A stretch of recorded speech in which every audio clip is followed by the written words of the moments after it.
for this beautiful day. Oh, yes, I'm thankful for this beautiful day. You're sounding great today, Tess. Singing the sun up, Monica, singing the sun up. Well, the sun's been up for hours. Do you want to argue with me, or do you want to hear the news? What news? You've been taken off of search and rescue. What? Well, I guess you did a pretty good job with that 747. Because somebody, and I do mean somebody, has decided to give you a promotion. Hallelujah, I'm a caseworker. Now, don't start going crazy on me. This is serious business. Casework is tricky. I know. Now, just because you got more power, don't mean you got all the power. I know, Tess. And I'm ready. Really, I am. Lord, I hope so. Now, there's a bus coming. I want you to get on it and go north. Your ticket's in your pocket. And sooner or later, you're going to meet a little boy named David. Now, stay close to him. And what do I do? What did I just say? You stay close to him. He's carrying a lot of trouble. Why you got that look on your face? You just been promoted, baby. I just thought casework would be more than babysitting. Oh, you'll be surprised. There always seems to be more to it. People are complicated things. I know. That's what I love about them.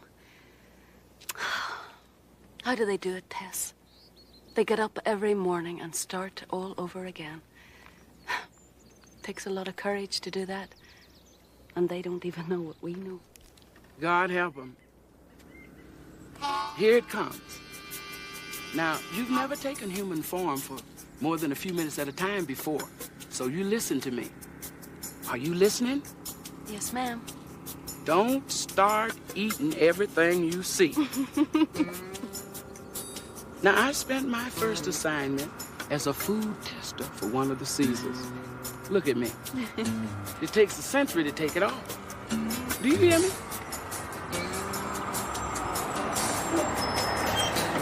I'll be in touch. And get some shoes on your feet.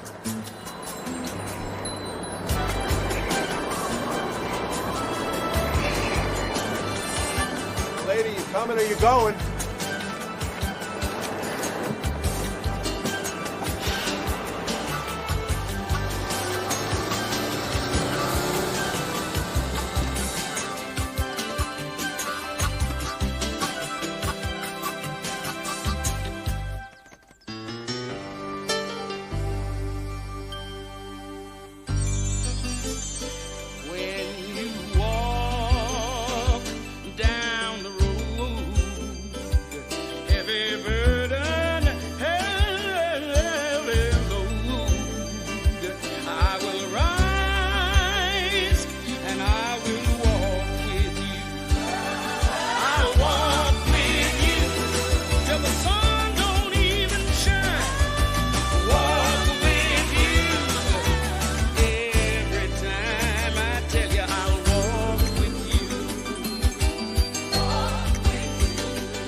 Rest stop. Continuing on, point north, 15 minutes. Yeah, coffee, turkey sandwich, no mayo, to go, and rush it, my bus is leaving. Hi. Hello. I'm Jerry. I'm in medical supplies. Veterinary. Monica. I'm in public relations. Oh. So where are you headed? Yeah, I'm not sure yet. Would you excuse me for a moment, please? Sure. Excuse me. I think you accidentally picked up someone else's money over there. This is my money. My grandmother gave it to me for emergencies. I'm telling you, I put the $10 bill right here on the counter. I told you I didn't see it. How could you not see it? Are you blind? No, Alexander Hamilton. It's on the front. Excuse Excuse me, mister. I found this $10 on the floor, and I think it might be yours. Oh, thanks, kid.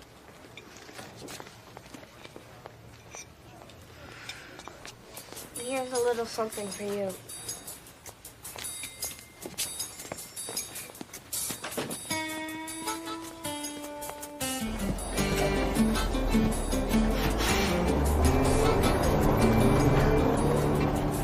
For you, the kid police. I'm Monica, and you must be... Tommy? Billy?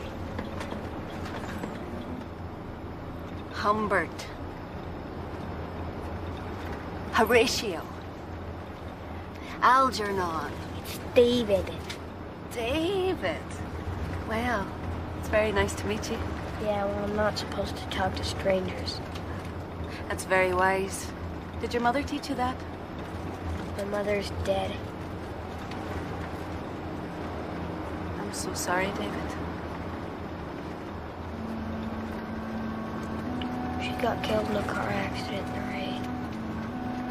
My little sister got killed, too.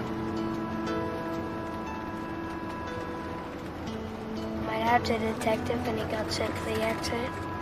He didn't even know it was my mom until he got there. You must miss them very much. Yeah.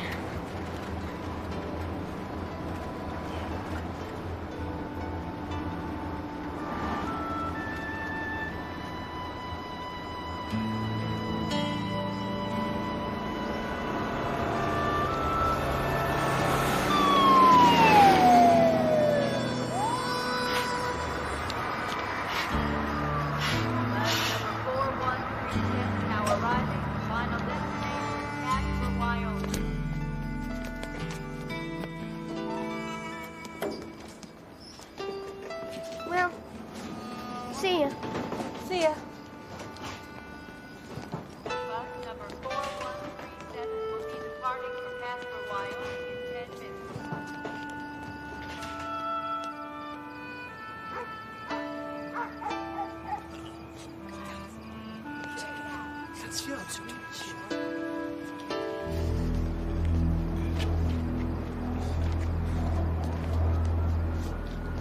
Give me that backpack.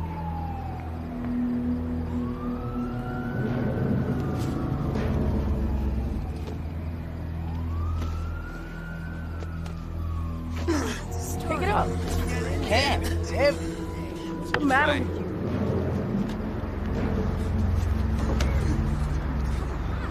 Cut it.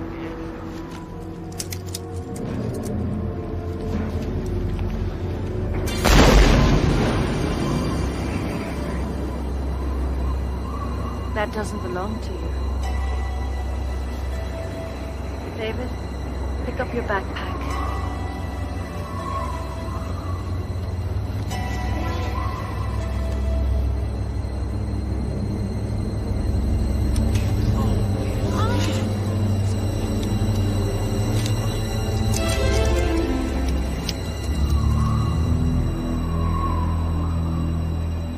Something I learned in my last job.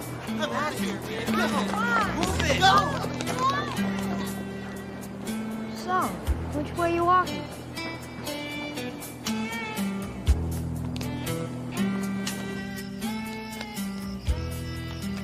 You live around here or something? No, I just want to see you to your door.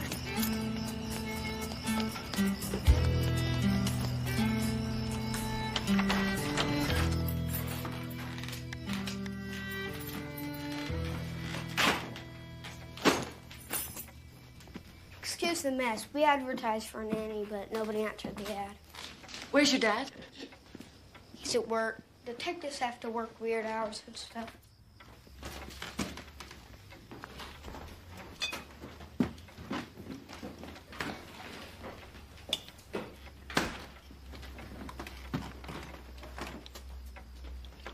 Want some?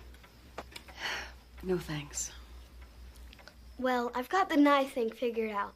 I saw that magician guy on TV do the same thing, only with a locomotive. But the gravity with the backpack, how'd you do that? Is that a picture of your mother? My dad put all the real ones away. She was very pretty. She always wore that. She said, whenever you feel sad, just look at a star. I think it's a girl thing. Hey, Davey! You're early. Yeah. So, how was your day? Nothing special. Went to school, watched TV. Hello, Mr. Morrow. My name is Monica. I'm here to interview for the nanny position. Great. So you read the ad? Well, I heard about it. Okay. Well, give me a minute and we'll talk. Okay. What are you doing? Do you think I should tell him we met on a bus? So, Monica, do you have any references? Oh, yes, I have great references, and I'm a very hard worker. I don't have any vices, except I hate to wear shoes unless it's absolutely necessary. I don't make long-distance phone calls, I don't need a day off, and I truly love children. I'm not a child. Especially David. This is a live-in position, you know. Room and board and minimum wage. Not much, I'm afraid. That's plenty for me. I told you I don't need a nanny. He's had a rough year, so... Yes, I know, he told me. Well, at least he talks to you. That must mean something. I believe it does, Mr. Morrow. You know, I don't know what it is, but I get a good feeling about you. Cop's instinct, I guess. So, let's give it a try. Excellent.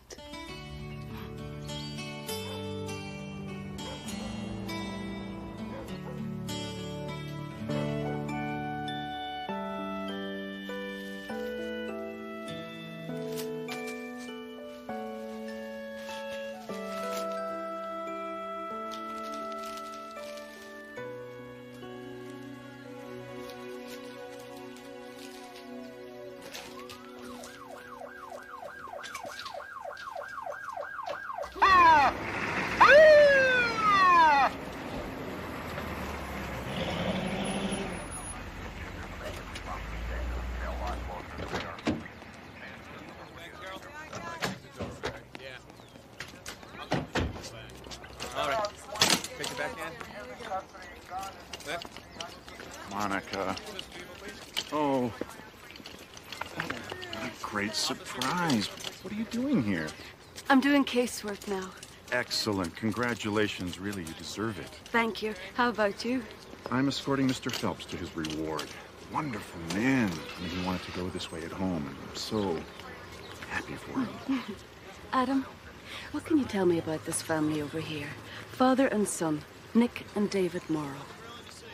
Doesn't ring a bell. Well, you must have handled them a year ago. Mother and daughter, car accident? Morrow. A little girl about 8 months old. Right. And the mother? No, just a little girl taken in her crib, but you know I don't handle those. You mean that David's mother is still alive? Absolutely. I'm surprised you didn't know that going in. So am I.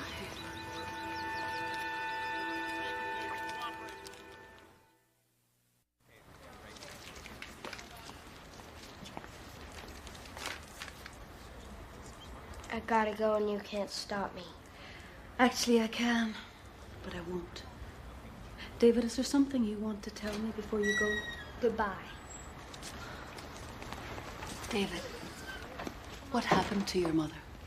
I told you she died in a car accident with Katie. Is that what you tell everyone? Yeah. Don't you get tired of lying?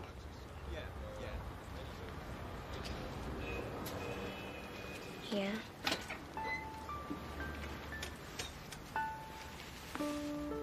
David, where is your mother? I don't know. She ran away from home. After Katie died? Is that when she left you? And that's what you've been doing on the buses, huh? I heard my dad tell somebody that she's somewhere in the desert.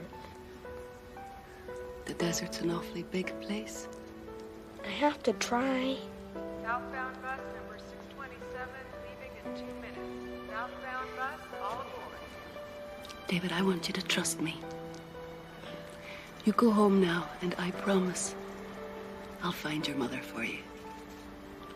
Promise? Promise.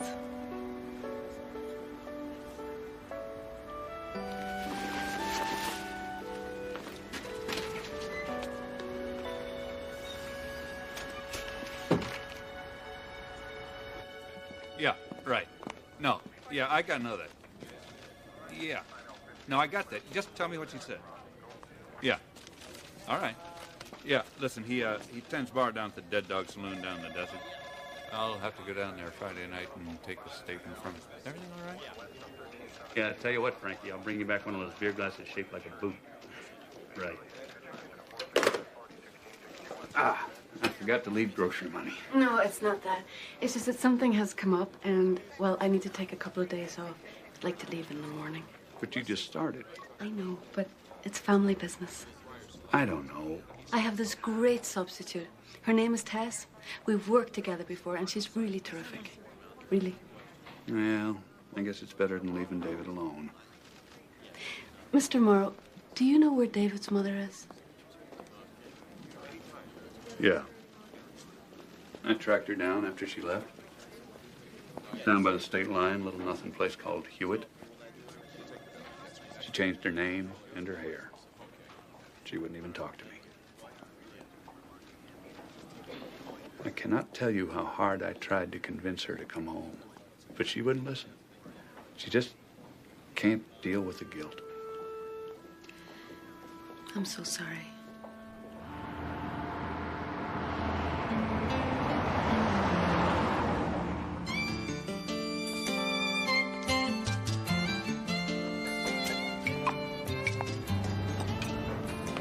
Bus is coming.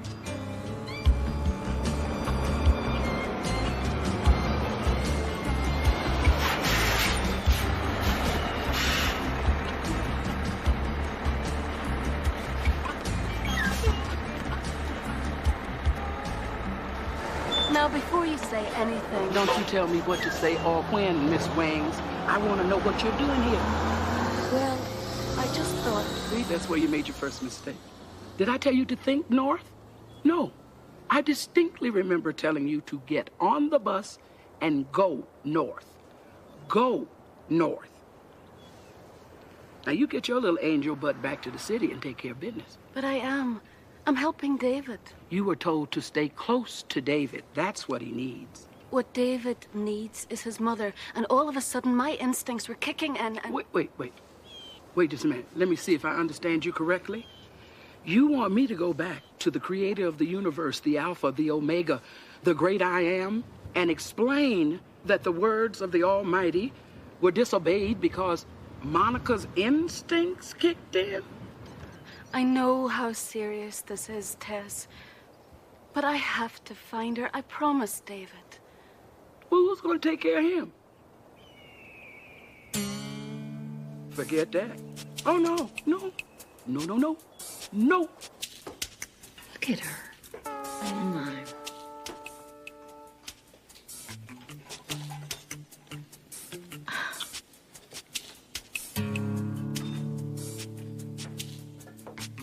She's coming in here.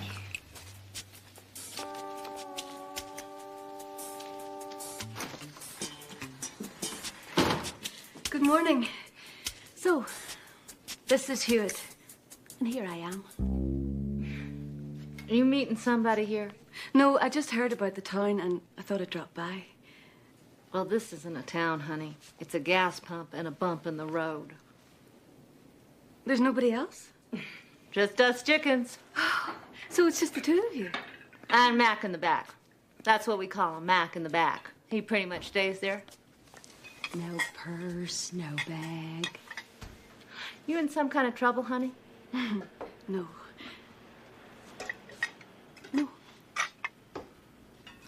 It's a man, isn't it? I had a boyfriend once dump me in the middle of Garland, Texas with nothing but a half a pack of cigarettes. Bad attitude. What's your name, honey? Monica. I'm Ruth Ann. This is Christine. Hi. Hello. Have a seat. I'll pour you a cup. Here. Thank you. Ah, boy, that smells wonderful. I'd forgotten how coffee smells. Wow. This is incredible. You can drink it, too. I was never actually allowed to stop and have a cup of coffee before. This is quite a treat. Those are donuts, right?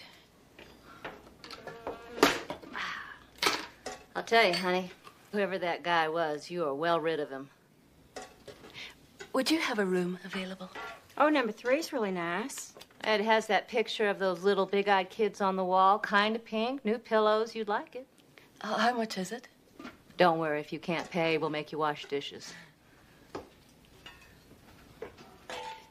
I'm really good at fixing things. Great, great. Maybe you can fix my life.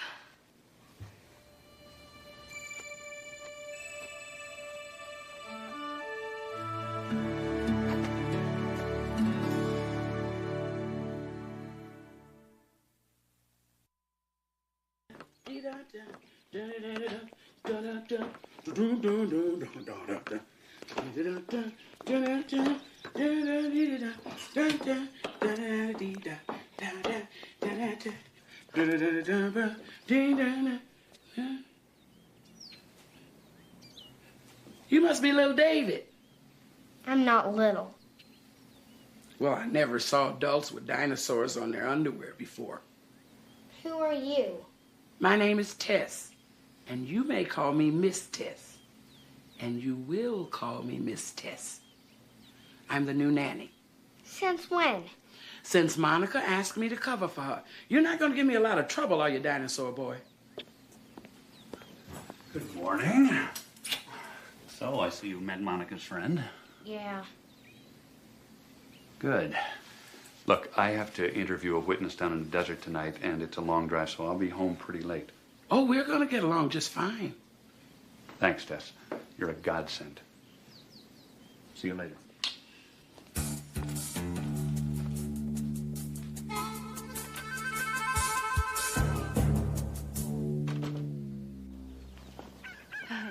What a beautiful day. What is that? Oh, a bad deal. It's Ruth Ann's. Some guy couldn't pay his motel bill, so he left her the car and hitched out. Only thing deader in that car is her social life. Has she ever been married? You know, I asked her that once. She didn't really answer. Every once in a while, I see her walking out by the desert, all by herself. And I think to myself, I have never seen such a woman so lonely or so determined to hide it. Whatever she left behind, she really wants to keep it there.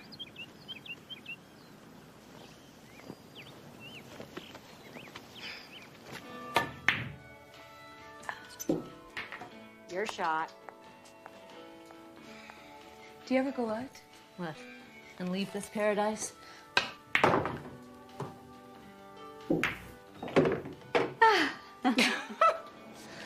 No, as long as Mac in the back does the shopping and the TV works, I'm here for the duration. I'm pretty much a homebody. That's too bad, because you would have been the perfect person for... For what? Well, I heard there was a great new band playing at a club tonight somewhere in the desert. The Dead Dog Saloon, you know, out by the interstate. There's fun to be had at a place called the Dead Dog. I don't know. It's just that I've never been out dancing before, and... You're pathetic, you know that. Ruth Ann, she wants to go out. I hate those places. All the smoke, the noise, and the crowds, and that's just in the ladies' room. Well, I guess it wouldn't hurt. Mac, can we borrow your truck tonight? I'm going to my mother's. Sorry. Nice try. Come on, honey, it's your shot. No, you take it. I'll be right back. Okay.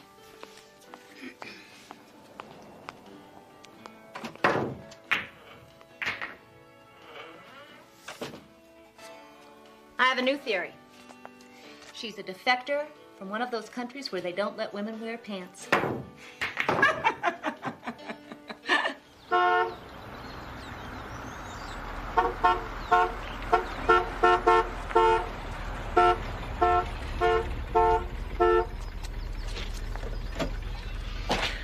So, now what's your excuse? How did you do that? Elbow grease?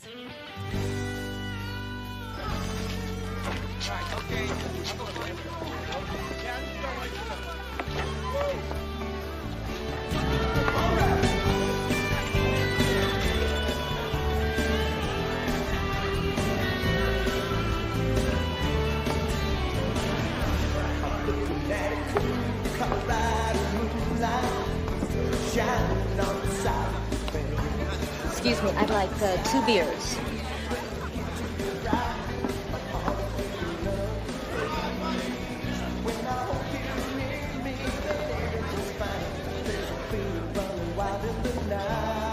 Here.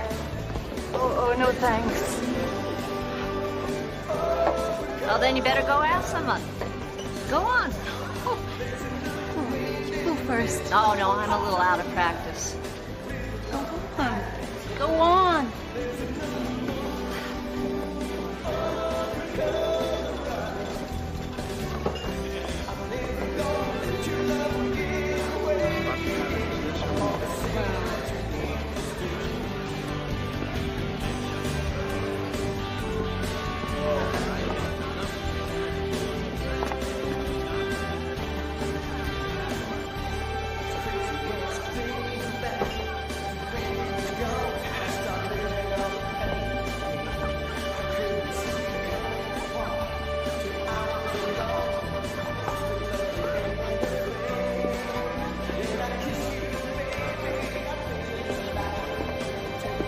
Excuse me?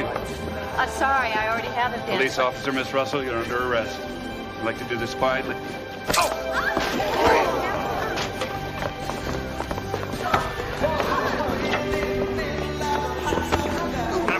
Out of my way!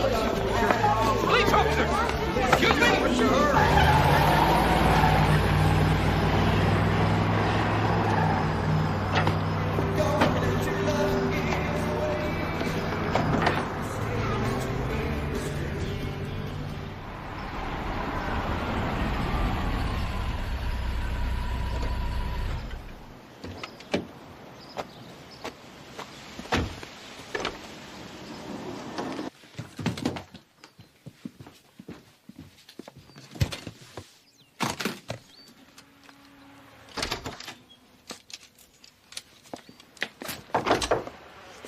It's morning. Where have you been? I took the long way. What are you talking about? Where's Monica? I had no choice. I had to leave her. Ruthie, what's going on? Here, I won't be needing these anymore. A long time ago, I was involved in a crime. I didn't commit it, but I helped the guy get away, and now I'm wanted by the FBI. Oh, God. I'm sorry I couldn't tell you. I was 17 when I met Eddie. He was political, hot-headed, idealistic, and I knew he was trouble. But I was in love. One day, he decides to declare war on the nuclear power industry and blow up one of those places you pay your electric bill.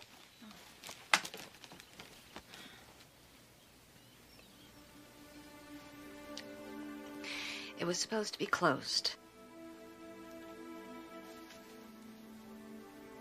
But somebody decided to work late, I guess.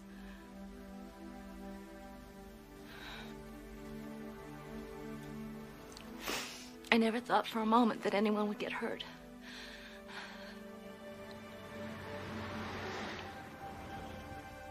I'm gonna miss you. I'm gonna miss you.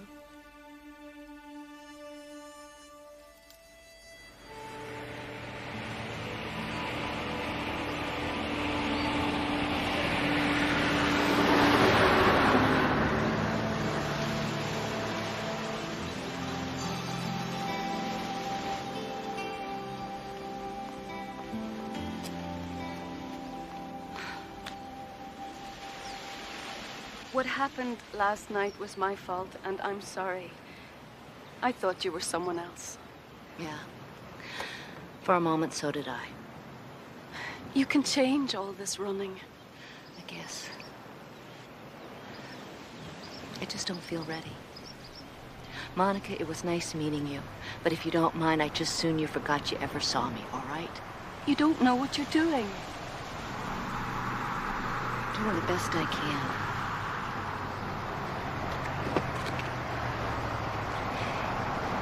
If you change your mind and you need help, just ask for it. It will be there.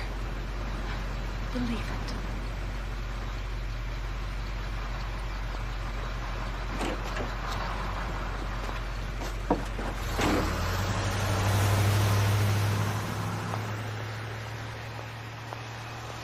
Did we learn a little something here today? Did you hear what she said? She wasn't ready. Timing is everything in this business. You go off looking for somebody's mother, and all of a sudden, you got the FBI out of the bed tracking down a fugitive from the 70s. What's going to happen to her, Tess? That's still her decision. There are angels for every job, Monica, and this one wasn't yours. There's a rhythm to life, sweetheart. And when we disturb it, things like this happen.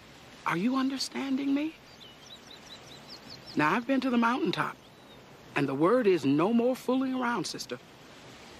Go back to David, or you'll be back on search and rescue, pulling shrimp boats out of the swamps. Will you just give me a minute to say goodbye to Christine? Well, make it fast. Oh, that's a sweet little piece of heaven on earth. How does it drive? Like a dream. Oh, you got back okay. I was really worried about you. I guess Ruthie told you the story. Well, did she get a ride?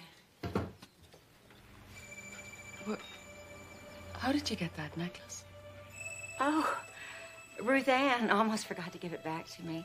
She loves it so much. I told her she could keep it, but she insisted. She knows how much it means to me. See, it's a star. And whenever you're sad, I always say, look at a star. You're David's mother.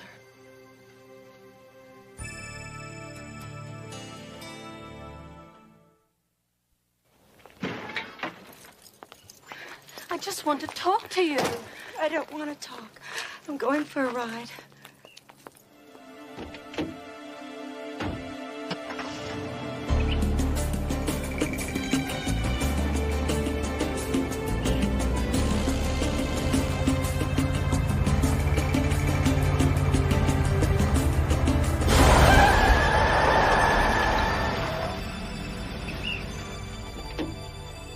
Monica, I could have killed you. Now, I don't know what's going on, but you keep showing up where you couldn't possibly be. Who the hell are you? I'm here to talk about who you are. You're David's mother, aren't you? You've seen David? I met him on a bus a day or two ago. How is he? Is he okay?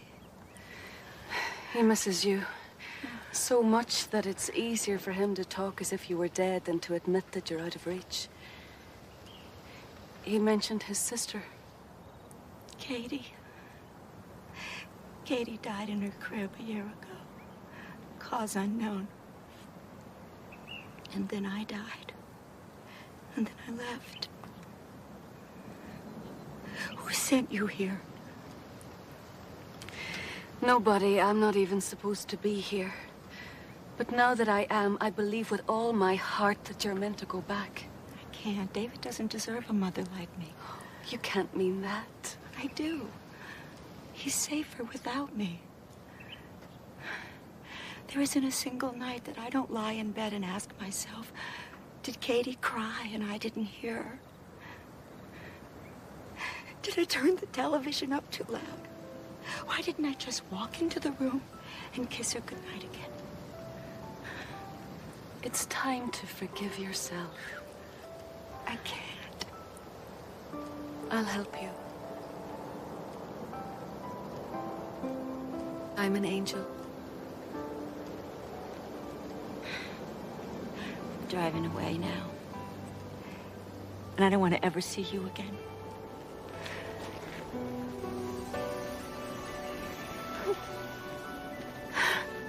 I'll give it back, I promise. Really, I am an angel.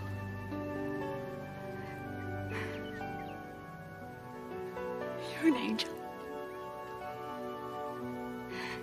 You're an angel. You're an angel, so what? So what? What are you doing here now? Where the hell were you a year ago? Where was the angel when my baby died alone in her crib?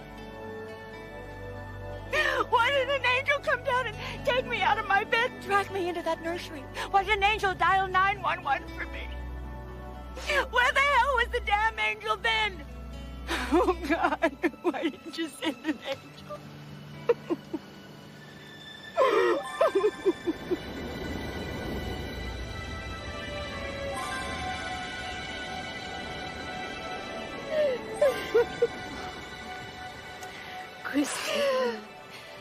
Christine, there was an angel with your baby that night. That's what she was there for.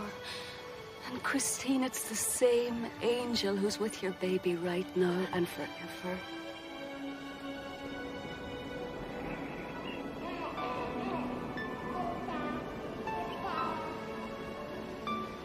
Oh, don't be afraid.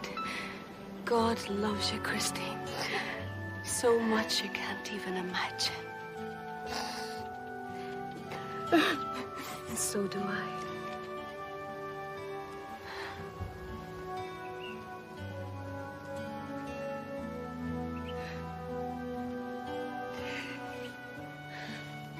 Would you understand if I said I just wanted to get out of here?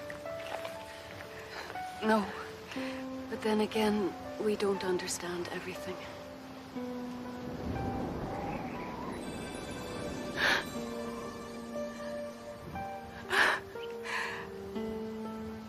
It's not that I don't love him, you know. I do. That's why I stay away. Love doesn't hide, Christine. It stays and fights. It goes the distance. That's why God made love so strong, so it can carry you all the way.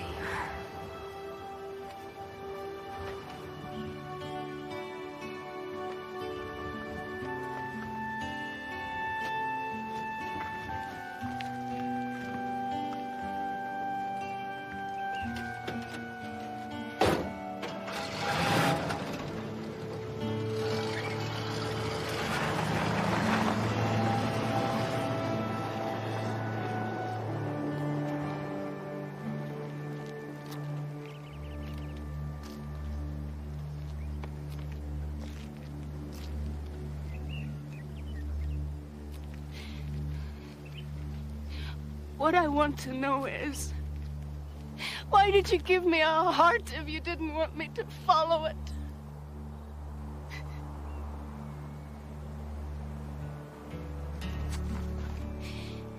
Love doesn't hide, right? That's what you said.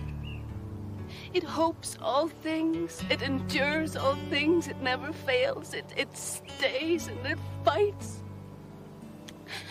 That's what I'm fighting with now.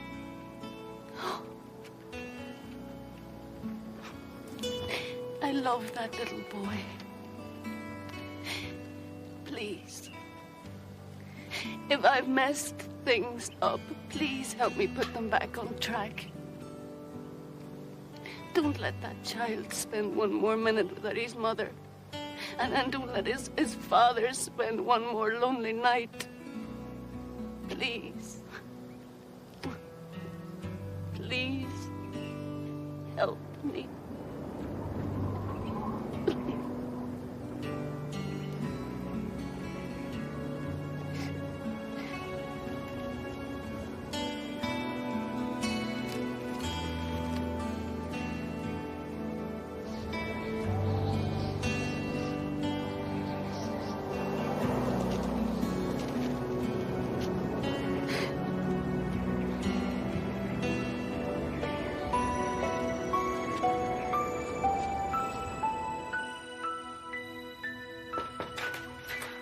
anyone home?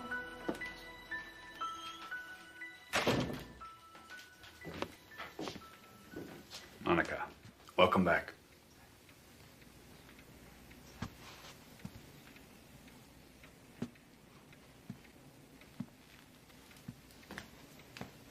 What happened? Where is she?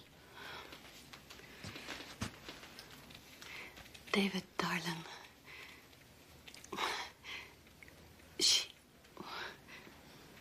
Your mother. I'm so sorry. Well, you tried, right? Really hard.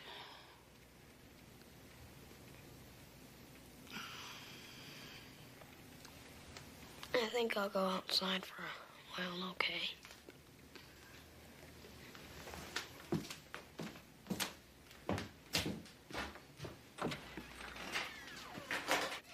So that was your family business. Well, I know I shouldn't have tried, Why but I couldn't really... you just leave it the hell alone? Who do you think you are?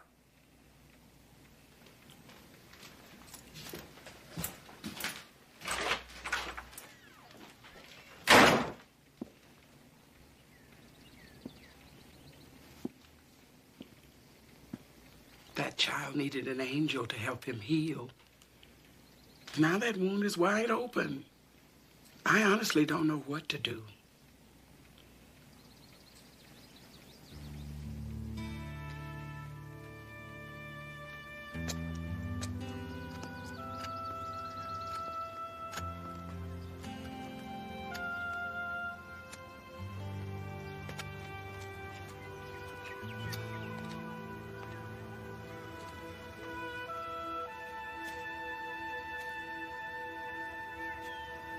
Mom?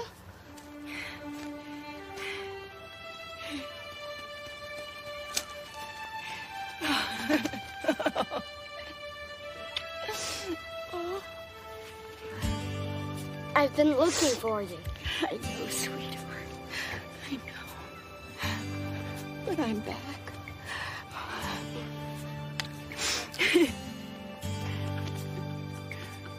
Oh, welcome home. Oh, me of little faith. Are you one too? Tess is a real angel's angel. That's a mighty fine car you've got there. Takes you to all the right places, huh? Why don't you take it? I won't need it anymore. That's highly unusual, but I will take it.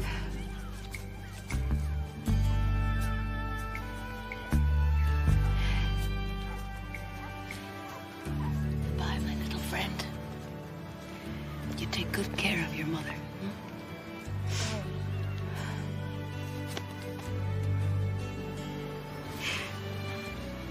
Thank you.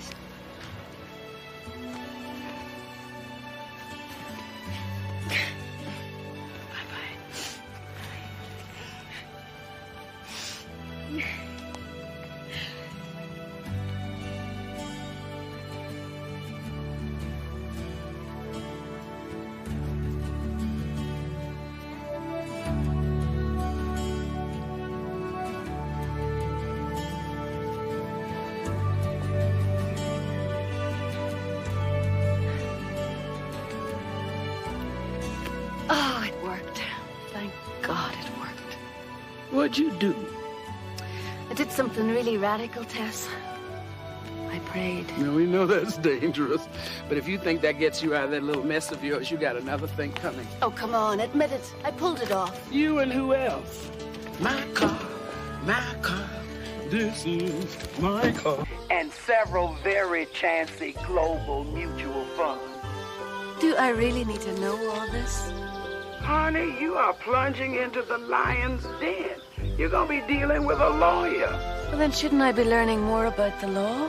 Oh, baby, this isn't about the law. It's about a man who happens to be a lawyer who handles estates, wills, inheritance, the things people leave behind that they think are important. The poor fella lives in fear of anything that isn't signed, sealed, and delivered. Oh, Tess, I wish you were here. I've never dealt with a lawyer before. Well, get used to it. They make up a lot of our business. Now, I'm still going to be hung up here for a while with this TV anchor man. I'm having a devil of a time convincing him he's not the second coming. Now, get going, baby, and remember, God loves lawyers, too.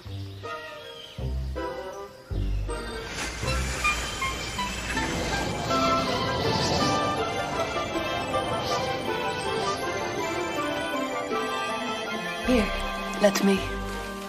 Hello, I'm Monica. I'm your new assistant. You think I need an assistant?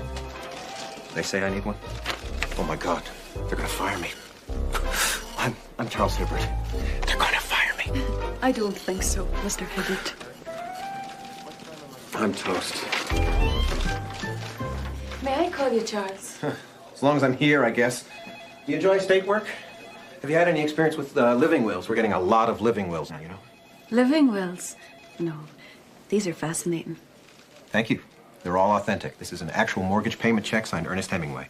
It's late. It's an actual promissory note signed by Abraham Lincoln. Wow. And this is my prize. Wait. Yes, Mr. McGregor. Did you make the final distribution on the Wellesley estate?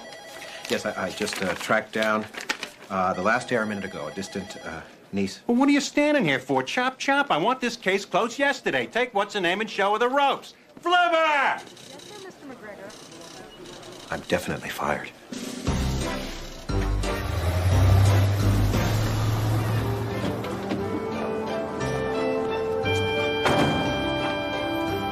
Boy, that was fun. Driving long?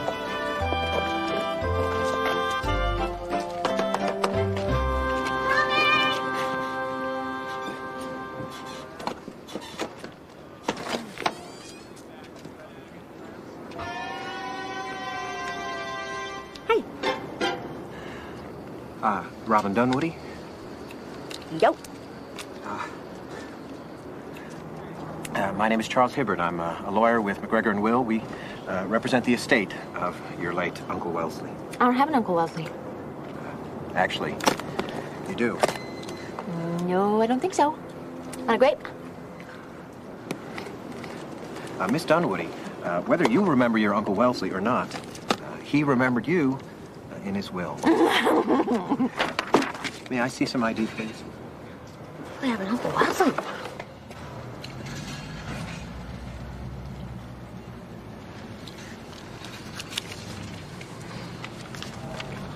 $200,000. Wow. Please, sign here, please. This is like the best thing that's ever happened to me. I've got an uncle and $200,000. This is way cool.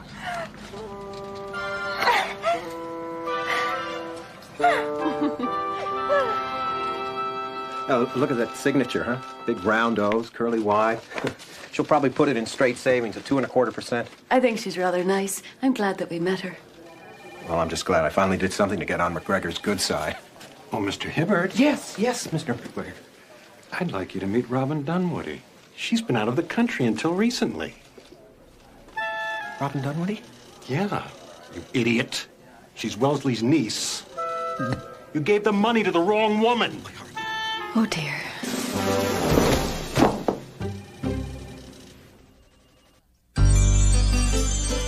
When you walk down the road, heavy burden, heavy load, I will rise and I will walk with you. I'll walk with you till the sun don't even shine. Walk with you every time I tell you I'll walk with you. Walk with you. Believe me, I'll walk with you. Charles? Charles, are you all right? Charles?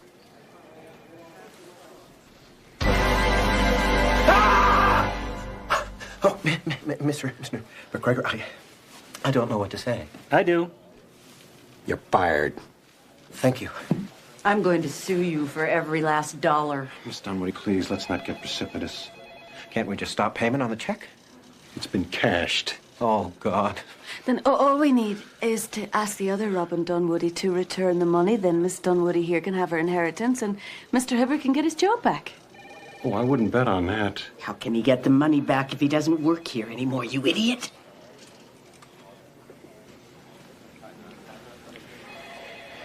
How do you propose to retrieve the funds, Mr. Hibbert?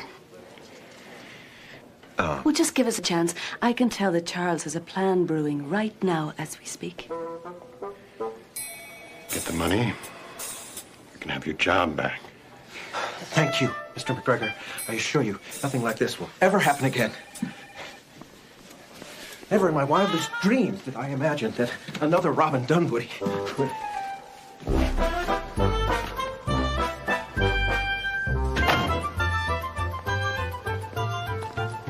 She better be here. She better have the money, or what? Or I'll be labeled an imbecile. I'll be expelled from McGregor and Will. Never again will I execute the provisions of a living trust. Never again will I contest a will. Charles, sometimes endings are just opportunities. Sometimes endings are just endings.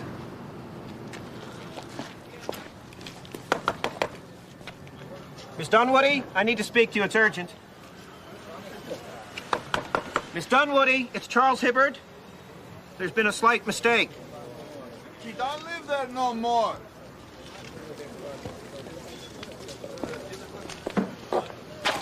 What do you mean? I saw her here yesterday. She moved on. It's my camper. I rent to her. She paid up, moved out, gone. She paid up? What are you, boyfriend? No. I'm a lawyer. Lawyer, huh? I said I don't know. Hey, too much water. They're all dying. I told you. Now what am I going to do? What? How do you know they're all dying? They're very hardy, you know. Sometimes they just need a little coaxing.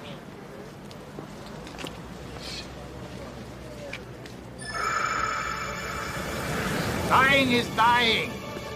See?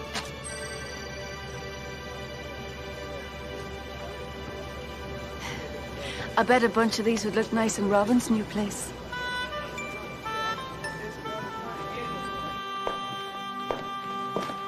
$2,500 square feet, say $350 per square foot. First and last month down, a security deposit. Oh, my. Well, at least she hasn't decorated yet. What's the wall? Delivery for Robin Dunwoody? This does not bode well.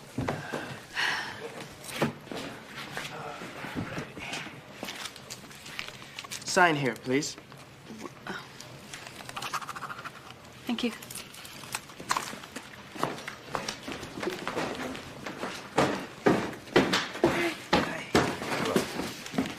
Oh, hi, you guys. Oh, cool. It's here. Isn't it great? Reminds me of an old friend of mine. Miss Dunwoody, did you ever lock your doors? You know, people get killed that way. When I lived in Bali, we didn't even have doors. But thank you for asking. Want a bite? Am I to assume you purchased these items with the money we gave you yesterday? Yes. It was incredible. All my life, I've wanted to spend an entire day in a shoe store and not even look at the prices. Well, I'm afraid you're going to have to give those back. Yeah, I know they make my calves look really fat. I have no opinion about your calves, but you see, There's been a wee bit of a mistake. that's right. You see, you're the wrong Robin Dunwoody. You don't have an Uncle Wellesley. No Uncle Willie? No. So, I'm afraid you're going to have to give us the money back. I thought you said it was mine. Well, I thought it was. But that's not my fault. You made me take it. Well, now I'm making you give it back. How much? How much? All of it. But I spent some of it. How much? Well, the shoes, the hang glider, the accordion? When I was a little girl, I had a kind of father thing for Myron Florin. You know the guy from Lawrence Welk? He played the accordion. Oh, and my sarcophagus. I've always wanted something Egyptian. Did you buy any furniture? No. So I was going to start with the sarcophagus and then just, decorate around it. So I guess I didn't spend that much. What are we talking here?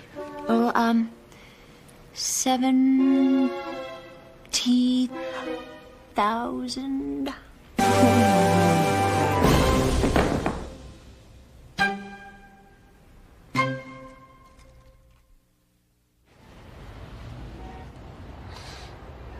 I'm not having a very good day. I wouldn't say that. You're doing fine.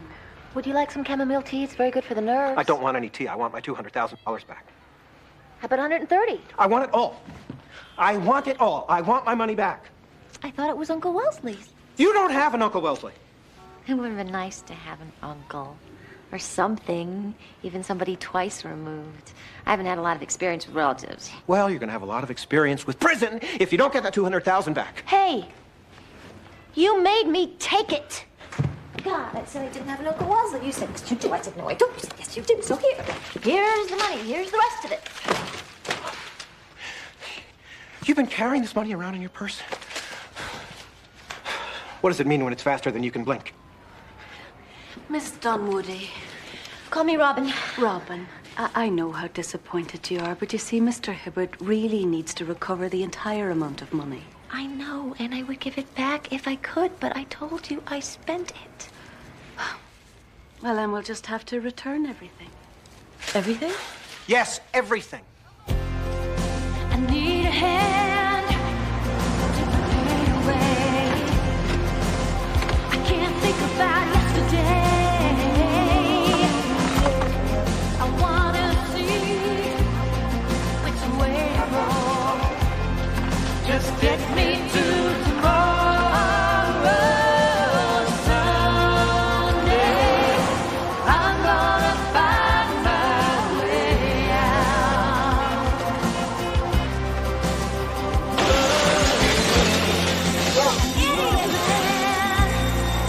Make my thing.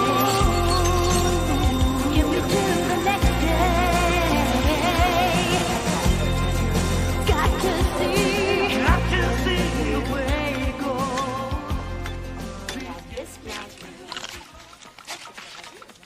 I'm sorry, but there's no food allowed in the store.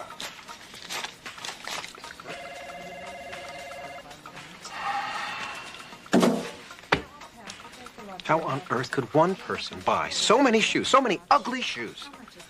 I cried because I had no shoes until I met a man who had no taste. Who said that? I did.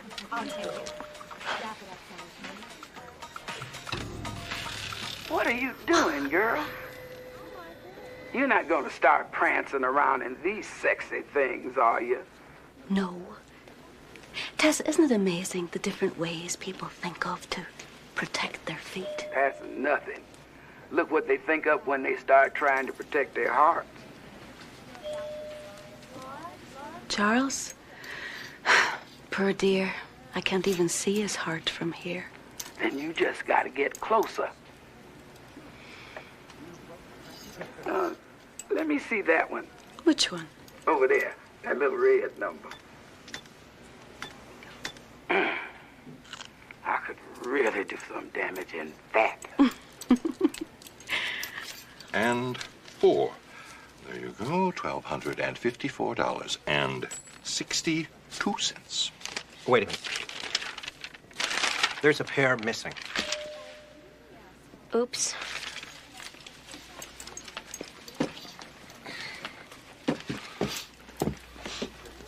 I can't take these back. They've been customized. Customized?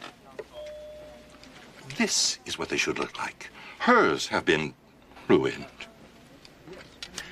Where were you raised? Mars? Listen, buddy. I've been supporting myself since I was 16. This is called independent thinking. Gotta try it sometime. Can't we just prorate the return? Absolutely not. But the toes represent a very small portion of the shoe. 3-4% tops. Charles, Robin needs something to wear. She can't walk around barefoot. Why not? She's probably walked around nude. Come on. You want the rest of the money back, don't you? Okay. But I'm writing this down. Thanks, Charlie.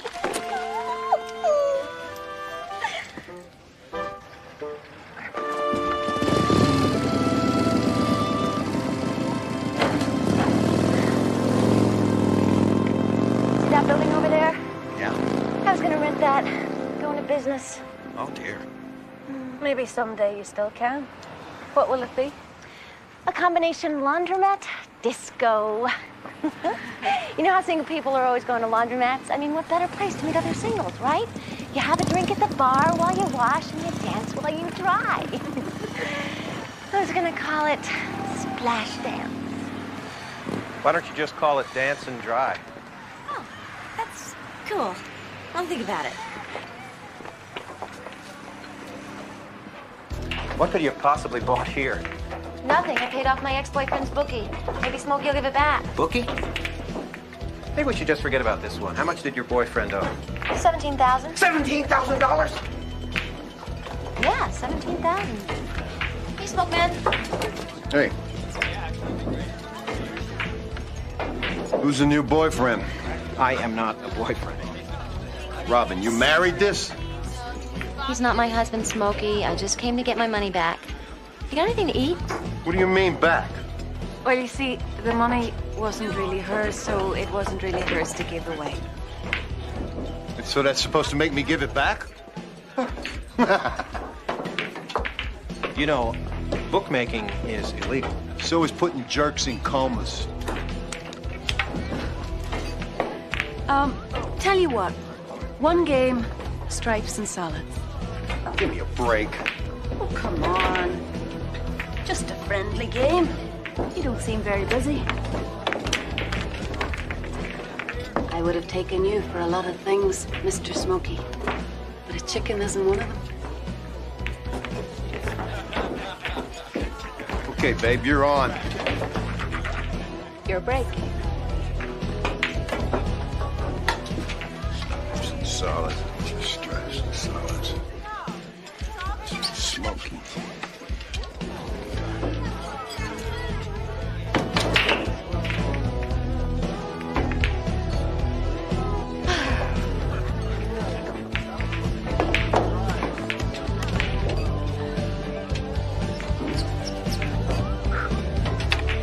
Okie dokie, Smokey. 4 ball. Side pocket.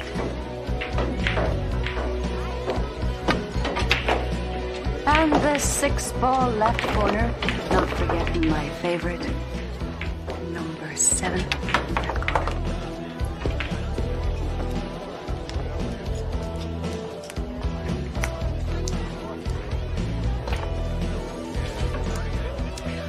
One and 3. Into the corner, into the 2 opposite corner, into the 5 side pocket, kissing the 8. What are you, delusional? The cue ball's blocked by the 8.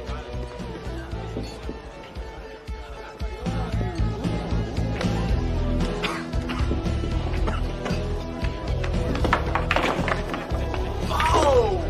Oh!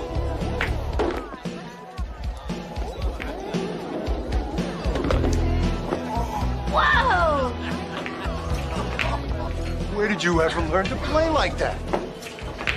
Well, I once worked in a pool hall as a sort of security guard.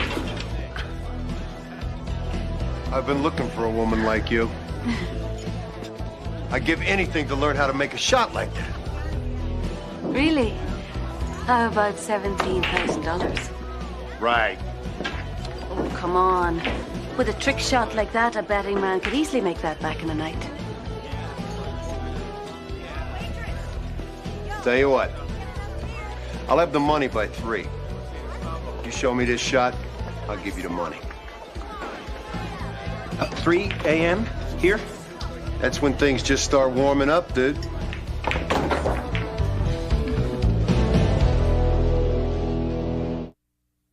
Touched by an Angel will continue.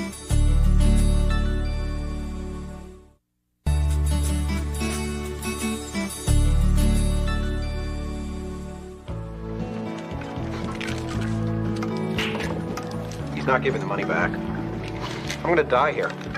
We're sitting here waiting for someone to come murder us. This was not the way I was gonna go. Oh, you've got that all planned, huh? Irregular heartbeat, 73% probability I'll be gone before I'm 40. Although the odds are going up. When I go, I'd like it to be meaningful. I would like to go saving someone else's life. Have you made out your will? It's never too early, you know. Is that all you ever think about? Death? And your job? Death is my job, and my job is my life. Well, at least if something does happen, I'll die with my boots on. Thanks to you. Monica, come here and fix my vertical, will you?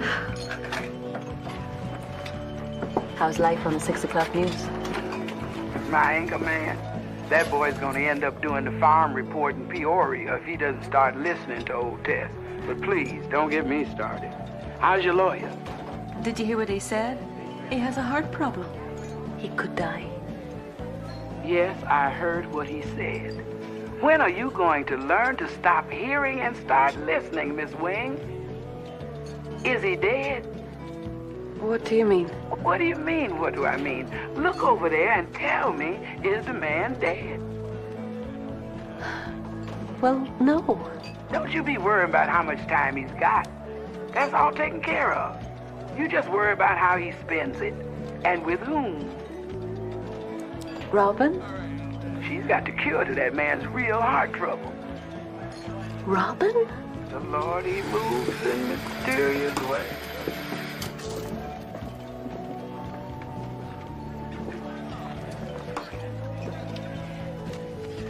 You know, I was thinking that there's no need for us to stay here until 3 o'clock. Maybe you two would like to go someplace, have a nice dinner, and we could all come back later. Well, once I leave, I don't know if I could come back. Oh, come on, Charlie. Let's get out of here. Go someplace nicer.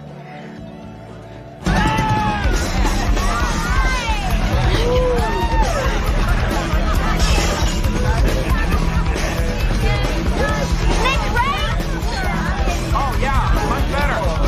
Come on, Charlie. Listen to this. It used to be an old men's club. Mooses or something. Moose! The plural is singular. Oh, sure, I'd love to.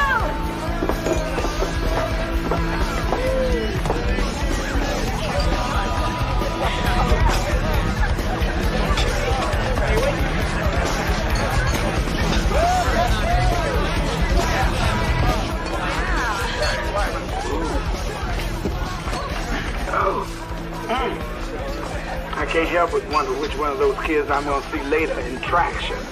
They're expressing themselves. Whatever happened to the gavotte and the minuet? You remember the minuet? 1, 2, 3. 1, 2, 3. Bow and curtsy. Kept the hormones in a state of perpetual anticipation. Now that's my kind of dance. Of course, in his case, maybe he ought to do a little less anticipating and a little more expressing. He will. I hope.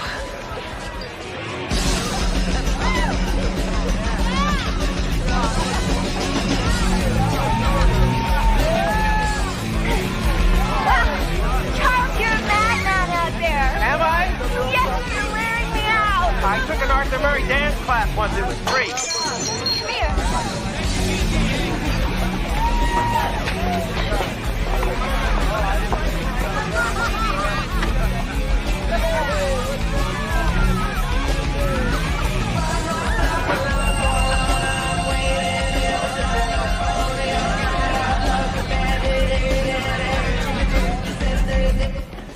That's better.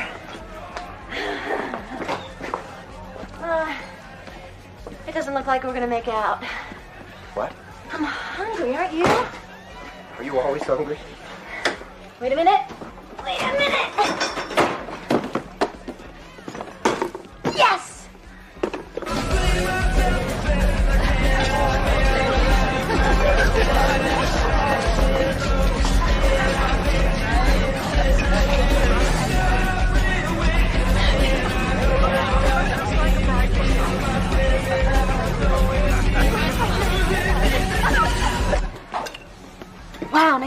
9. This is really old. Not as old as the cheese. So we'll just have the wine. Did you do the honors?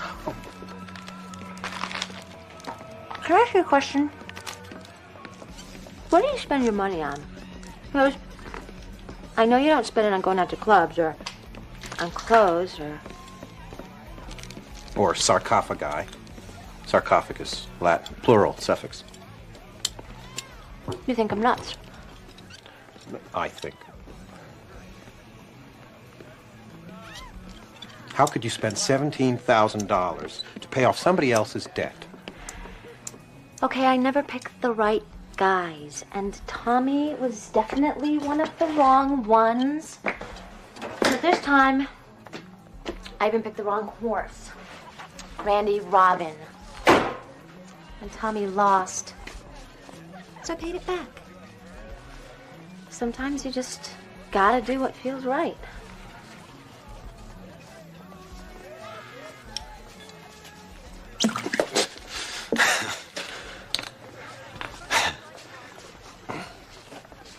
Autographs. I collect autographs. Like Elvis? I collect rare signatures of historical figures. I guess you could call it my secret passion. That's your secret passion, huh? Yeah. Signatures on monetary documents. My prized possession is Alexander Hamilton's personal expense diary. Boy, was he a spendthrift. What a waste. Alexander Hamilton, huh? I did a paper on him in college once. You did? You went to college? Yeah, political science. So you have Alexander Hamilton's petty cash book. Cool. So how much did he spend on that gun that he used in the duel with Aaron Burr? $7. $7?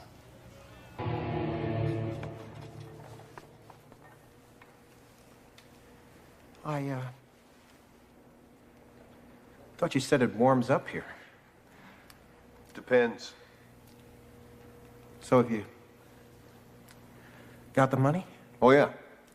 I'll tell you what, the chick teaches me the shot here. You go with Snake to his office, he'll give you the grease. Snake, will give me the grease. Yeah. This is really nice of you, Smokey. You ready, babe?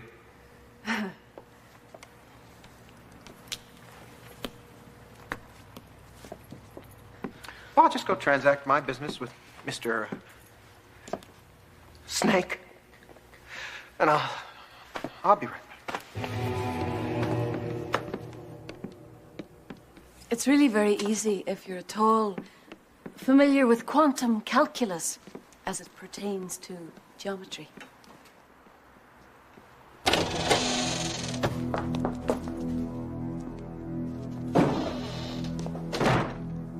This is your office?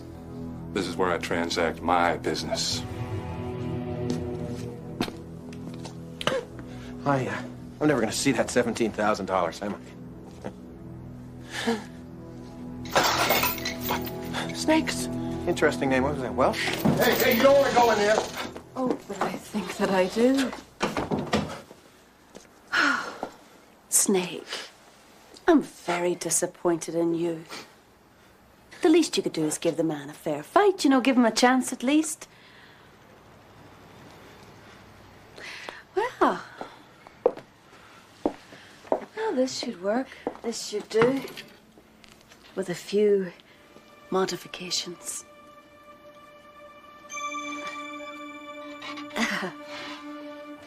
It's a shame that we have to go through this at all, considering that Robin's boyfriend never really owed $17,000 in the first place. Did he, Smokey? Randy Robin didn't lose the race. Where is the joy of winning if you have to cheat, Smokey, huh? You know, I think that ought to do it, Charles.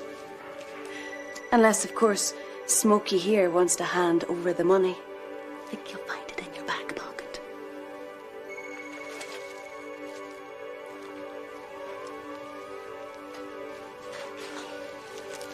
Forget it.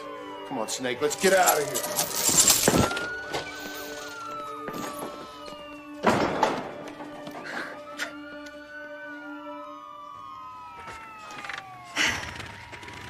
I told you, I used to be in security.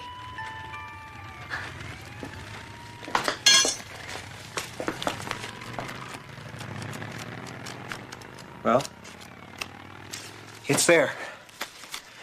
17,000. Only 20,000 more to go.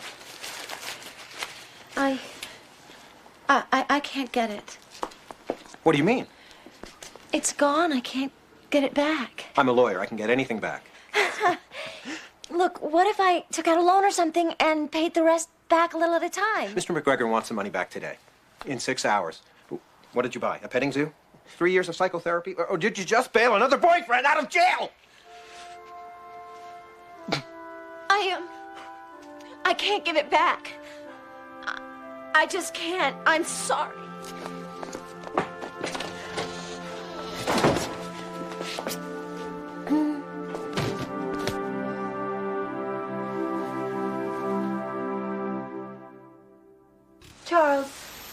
Charles. Cutting it a little close with that snake man, weren't you? I know. You know I saved your little angel butt with that police siren? That was you? Nice touch. Well, it would have been louder, but the volume shot on this thing. Tess, I'm worried about Charles. His heart could His heart is fine. Those are just panic attacks. But he just uses that old heart-skipping-a-beat business to talk himself out of life. That's all. Nothing's really wrong with the man's heart, except he's terrified of letting it out again. Again? Well, what if you ran away from home and nobody noticed? What if you gave away your heart and nobody cared? Yeah, see? You're catching on. Go on over there and do some open heart surgery, baby.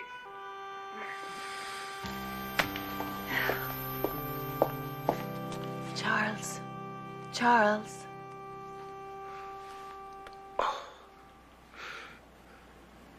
Is she back? No, Robin has gone. But she's the only one who knows where the last $20,000 is. What do I do now? Charles. Oh, my God. This is it. Shh, Charles, you're all right. You're going to be just fine. No, I'm not. I'm having a heart attack. Call an ambulance. There's nothing wrong with your heart. That's not true. I'm dying. Easy, Charles. You're safe. This is the last time this will ever happen. Trust me.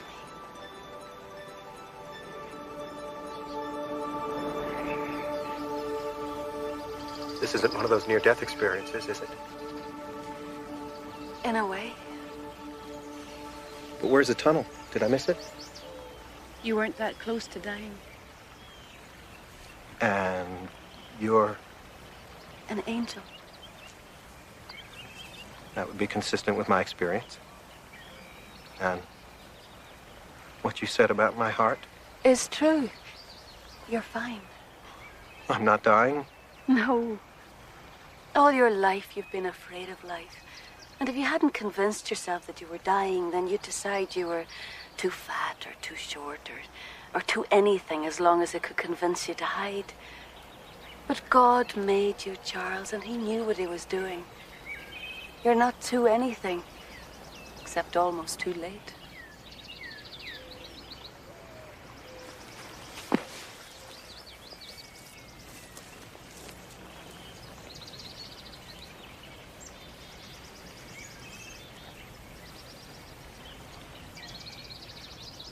If you're an angel, why didn't you just give me the $200,000 back in the first place? That would have just saved your job. I'm here to save the rest of your life. How? Share it with Robin. Robin?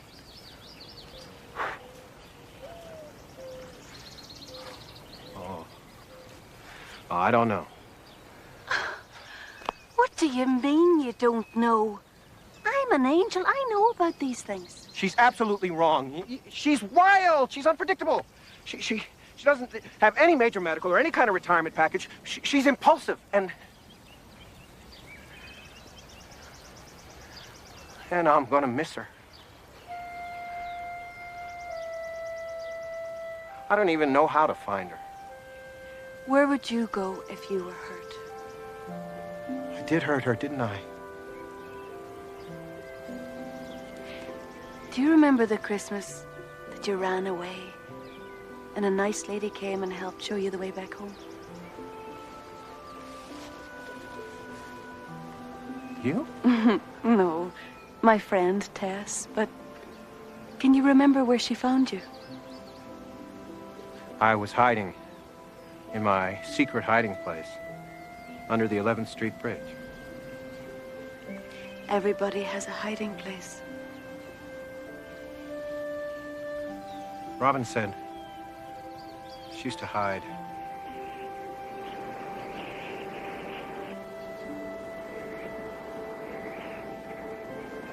That's it. I know where she's hiding. Angels. See, facing east toward the sun. That's the orphanage. She said she used to crawl out the window and sit with the angels and watch the sun come up over the coffee pot. Over there. See, that new building? There used to be an old coffee company there with a big billboard on top with a coffee pot that poured real coffee and had steam and everything. That's where the sun would rise. Come on. Oh, of course it scared us half to death whenever we caught her up there with those angels. I don't know how many times we forbade her, but, well, Robin has always been a headstrong young lady. I can imagine. Have you... And as I remember, she even named them. There was Mo, Curly, Larry, and Shemp. Shemp was her favorite. Yes, well, have you seen... Oh, what a joy she's grown up to be. She does volunteer work here, tutoring mostly. But she plays with the younger children and helps in the kitchen whenever she can. Have you seen her lately? Just yesterday. She came with an answer to our prayers. $20,000. Enough to remodel our kitchen and keep our lunch program going, which we desperately need. What a blessing that must have been. Oh, it was a miracle. It was Robin.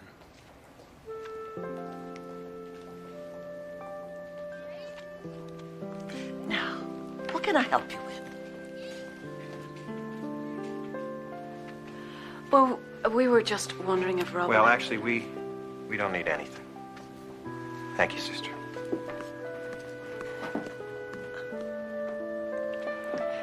Thank you very much, Sister Mary Frances. My pleasure.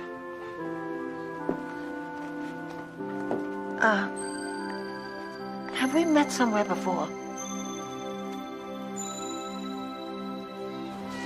Charles, where are you going? I don't know. I don't care. You were wrong. God was wrong. She's not the right kind of woman for me at all. What kind of woman gives away $20,000 like that? A great woman. A really great woman. Too great for me. No, I don't believe that. And neither does she.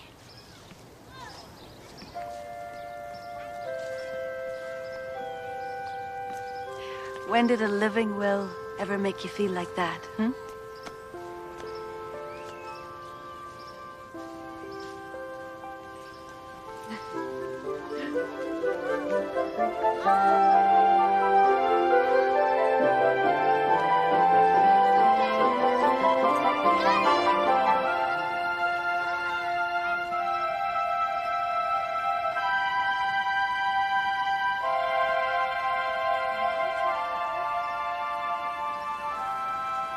Which one is Shem?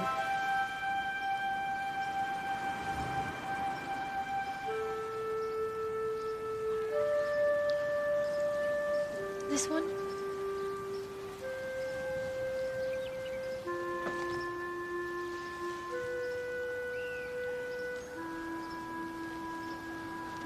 I'm sorry about what I said last night. I didn't mean it.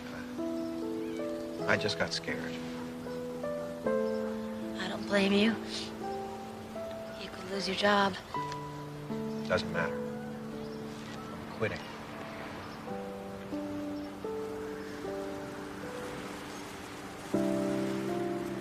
Sorry about the 20,000. Don't worry. It's covered.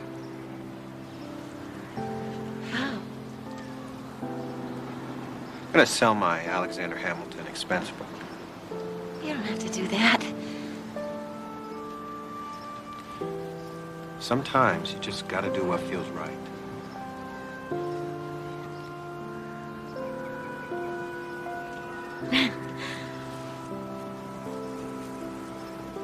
Wow. It's worth 20,000, huh? Actually, it's worth 40. So, I thought I'd use the rest of it to open up a dance and dry. Oh, yeah? With you. I mean, if that sort of thing interests you. There's sound reasoning for it. On the other hand,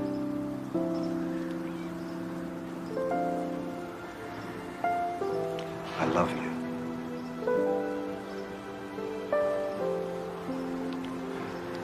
I love you. I love you too.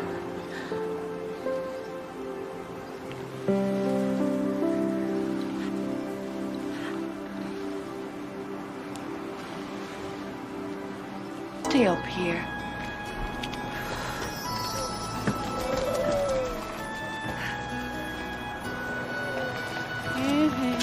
Oh, yeah. Love that sky. Now Serena's music. That comes pretty close to the real thing. Yeah, she and Johann Sebastian have a lot in common.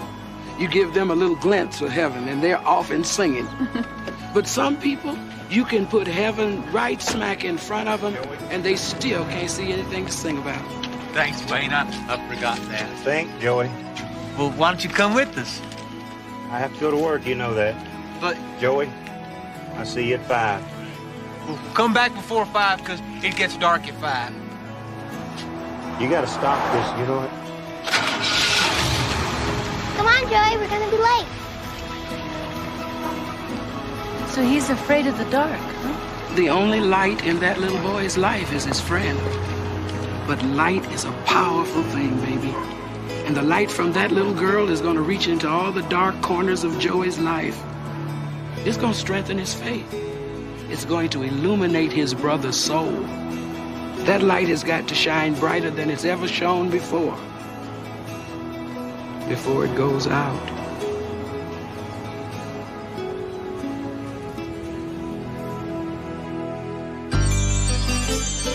When you walk down the road, heavy burden, heavy load, I will rise and I will walk with you.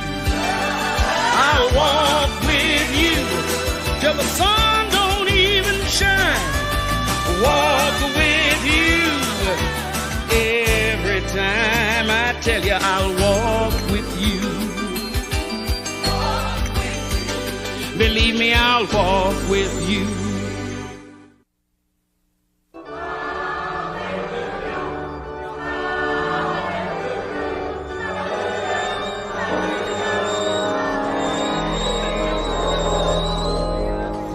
I told you this thing would die before I did. Just keep going. I'll get everything. I can't keep going, fool. And we're not waiting on you. We're waiting on this old broken down Excuse me. We're from the Seraphim Organ Service. We didn't call any service. You should check with the pastor. Deacon Jameson, did Pastor Mike mention anything to you about organ service? Mm-mm. But this is covered by a service agreement. But this organ's 100 years old. But it was a lifetime guarantee. Well, you're too late. No, I hope not. It's going to be a beautiful Christmas pageant. Except now there's no music. Oh, you just leave that to us. Okay, folks, shepherds, back to the field, wise men, places. The shepherds were over here, and the wise men were over there. Back, by the altar. No, they were to the west of the manger, and Balthazar was in the front. Say what? There was Balthazar, there was Melchiah, and there was Caspar. And the shepherds were just sort of cowering right about here. Is this from your imagination or from memory? Honey, you'd be surprised what I can remember.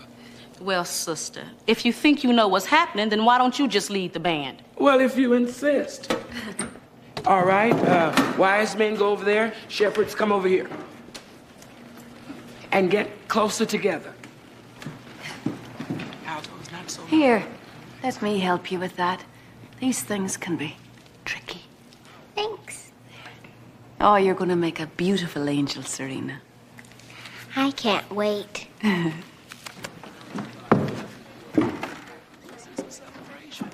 you can go home now, Mommy. Why, sweetheart? It's a surprise. You can't see it until it's real. Well... Please, Mommy. Okay. When should I come get you? Can Serena come to my house? Yeah, I'll go home with Joey. Yeah, and we can make macaroni because she makes really good macaroni, and I promise I'll take really, really good care of her. I know you will, Joey. Say hi to Wayne for me. I'll pick you up tonight at Joey's. Okay. Places, please. Are you sure you've done this before? Oh, it's gonna be just like being there. Give me the notes. Now, choir, we're gonna do this a cappella until I can get this organ in shape. Better be in shape by Sunday night. Just give me the notes. Hallelujah. You can sit down. Hallelujah. Come on. You mean this is gonna be at night? Sunday night at 7 o'clock. And maybe you can get your brother to come. Hallelujah. Come on now. Hallelujah. Choir, we're gonna have a little more feeling. And shepherds, I want you to think all. A heavenly host has just appeared before you. I want you to think wonder. Think all. All. All.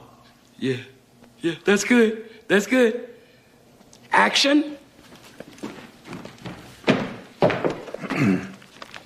And lo, there were in the same country shepherds keeping watch over their flocks by night. And behold, an angel of the Lord stood by them, and the brightness of God showed round about them, and they were greatly afraid. And the angel said unto them, Fear not, for I bring you good tidings of great joy, as shall be unto all people.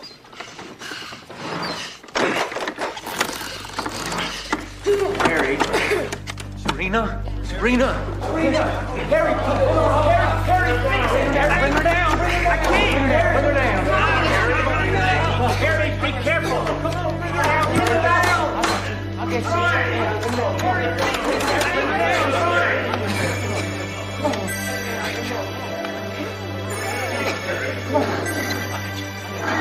That's it. Oh, piece of cake. Good job, Harry.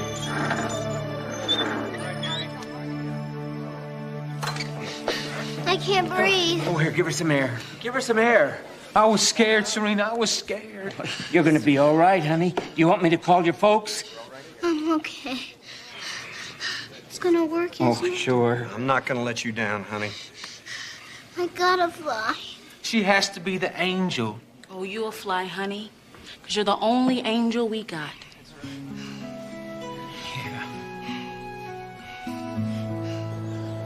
That rope scared me. I know, Joey.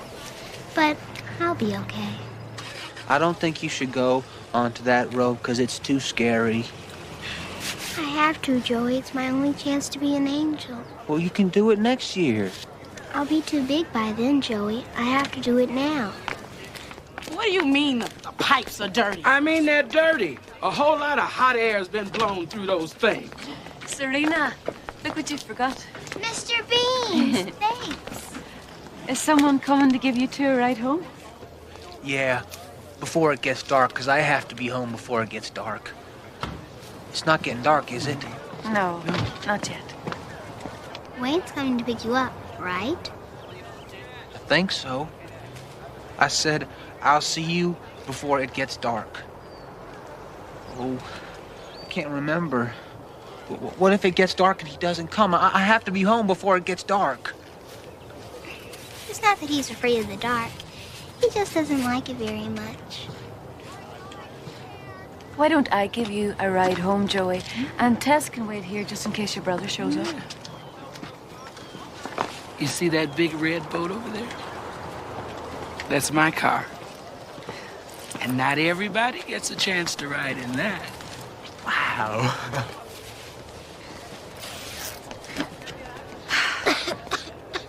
It's hard sometimes, Tess. Knowing the what, but not always knowing the why. Knowing more than human beings and less than God. When life keeps you in the dark, baby, that's when you start looking at the stars.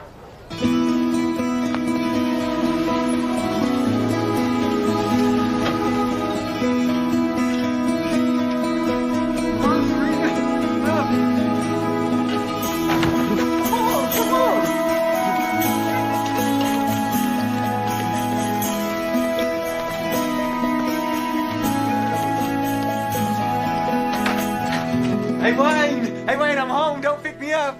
What are you doing here? I just beat the dark. I was just coming to get you. What if I'd missed you, huh? Why don't you ever listen to me? Well, Monica gave me a ride, Wayne.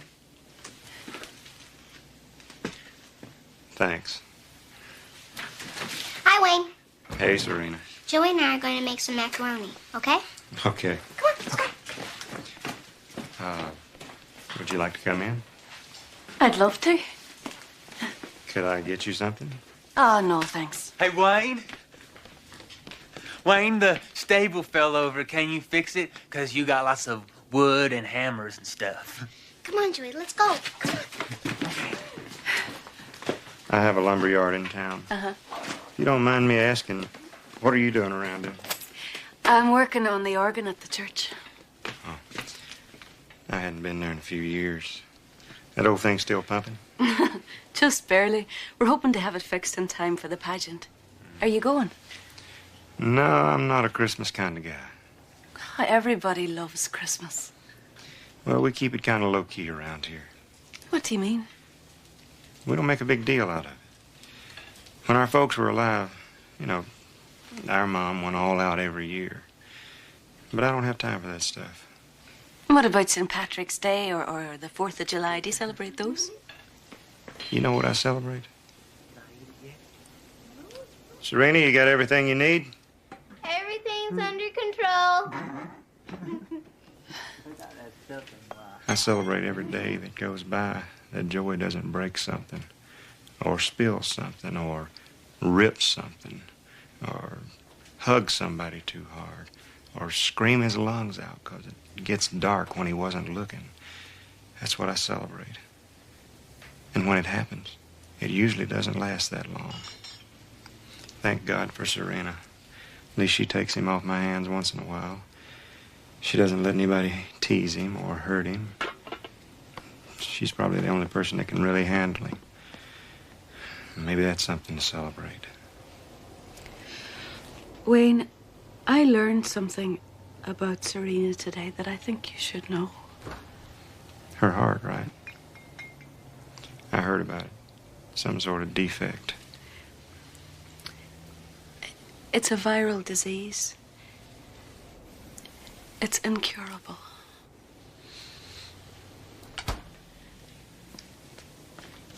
Do I put it in here? You can drink. But I thought it was just a childhood thing you grow out of. Well, some children live longer than others, but in Serena's case, Joey is going to lose his best friend very soon.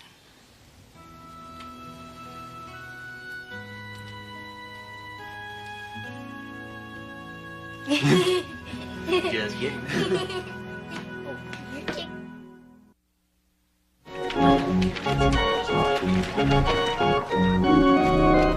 You tuning?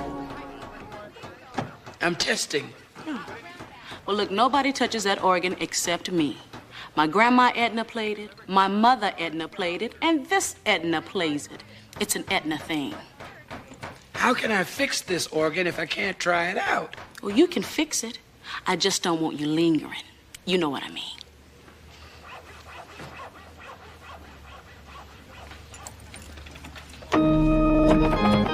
I have it on very good authority that angels don't normally carry dolls. Mr. Beans is not a doll.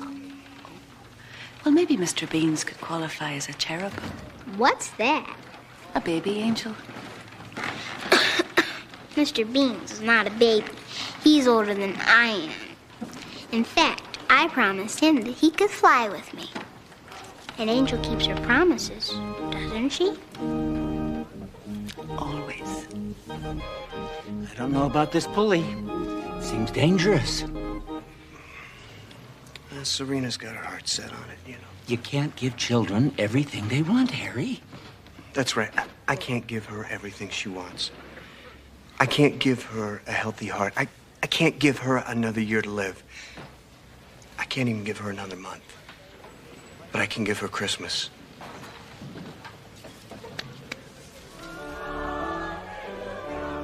That sounds horrible. Well, we're just rehearsing.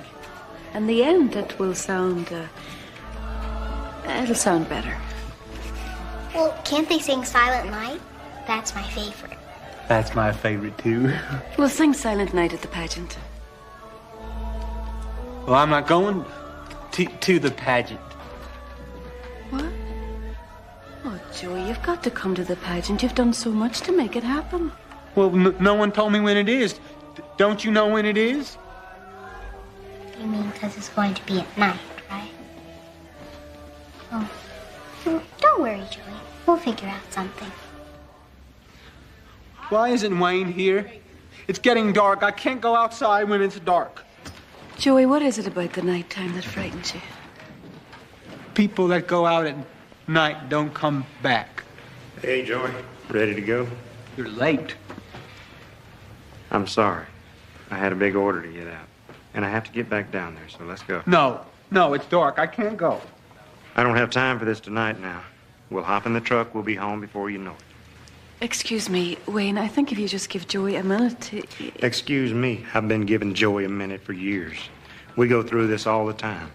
Now let's go, Joey. No, Wayne. Damn it, come on, Joey. What's wrong with you? No, The truck's right out here. Wayne. No, I don't want to go. Please don't make me go.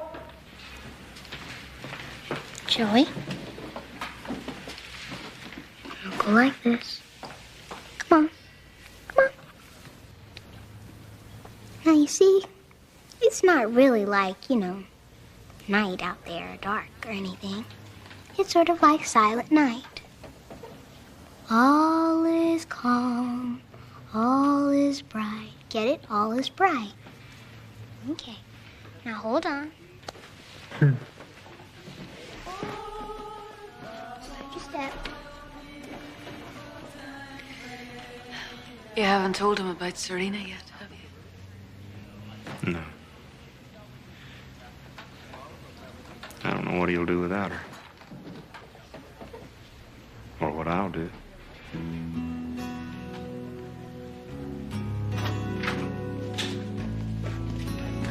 I'm mad at my mind. You forgot to tell me to get glue. I need to get some glue and put it into my jacket so I can have some for tomorrow. Sure. Joey, sit down. We need to talk. No, let's talk after we get glue. It'll only take a minute. I have to tell you. No, we have to go. No, you have to hear this first. No, Wayne. What's wrong with you? Last time you said that, it was about Mom and Dad. Joey. They went out into the dark and weren't coming back, and you said, sit down, I need to talk to you. Sometimes things are hard to hear, Joey. But I need to talk to you again. No! Fine.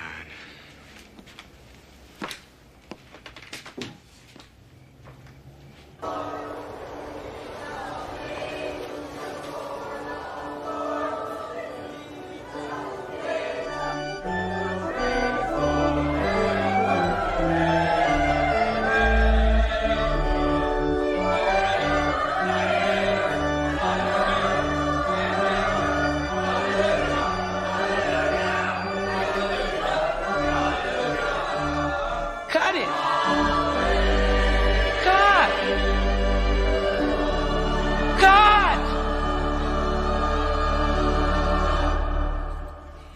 That sounded better, didn't it? Sounded good to me. How'd it sound to you out there? Stunning. A truly joyful noise unto the Lord. Oh, my narration sounded better this time, didn't it, Tess? Did you like the little thing I added? Petting the cow? We're getting there. We're really getting there. So take 5, and I'll have some notes for you.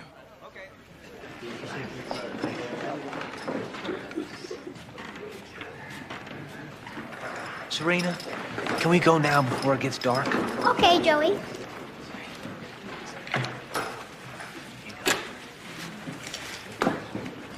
Hey, silly, you forgot to take off your halo. I like it. It could be my hat. Hey, Joey, let's make angels. I don't know. It's okay. We'll be to your house before you even know it. Okay.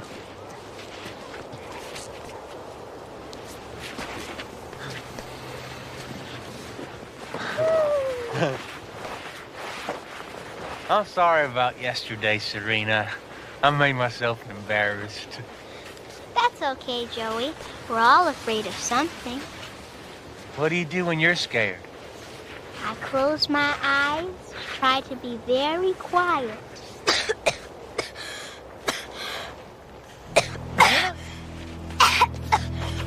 Are you okay? Are you okay? Okay. I'll get you home. Hold on, Serena. Hold on. Hold on. Okay. Hold on.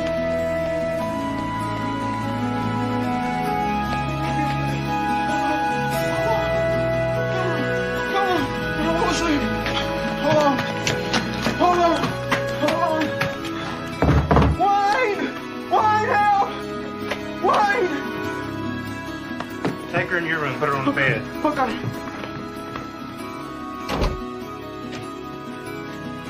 What do we do? What do we do? You gotta help her, Wayne. I don't know, Joey. Get out of here. Go to the porch and watch for her mom and dad. I called the ambulance, too. Help her, Wayne! Get out of here, Joey. Go.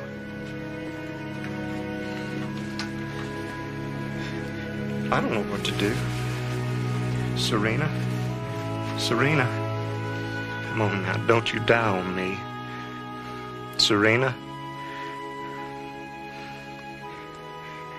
God, what can I do? You know, I'm glad you two are here. I thought you'd appreciate a familiar face or two. Serena, baby. This is our friend Adam. He's come to take you to heaven very soon. It's going to be a beautiful trip, Serena. You won't feel any more pain. Yes, that's right. There's going to be some tough times between now and then, but your angels are here with you now, and you will not be alone. Fear not, my little angel. Her favorite song is Silent Night.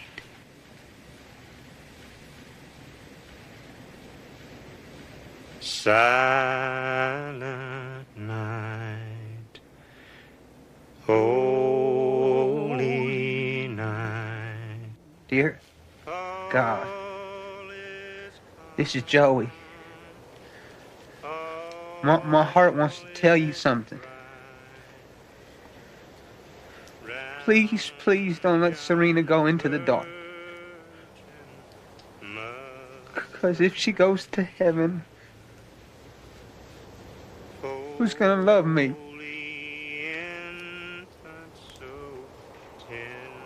Please help. Love, Joey. Sleep in heavenly peace.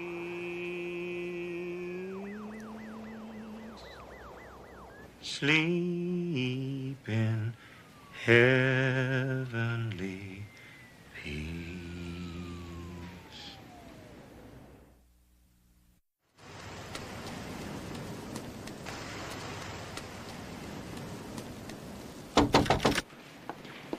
Honey, look who's here. Hi, Serena. Don't forget, Joey, we have to be very still and gentle.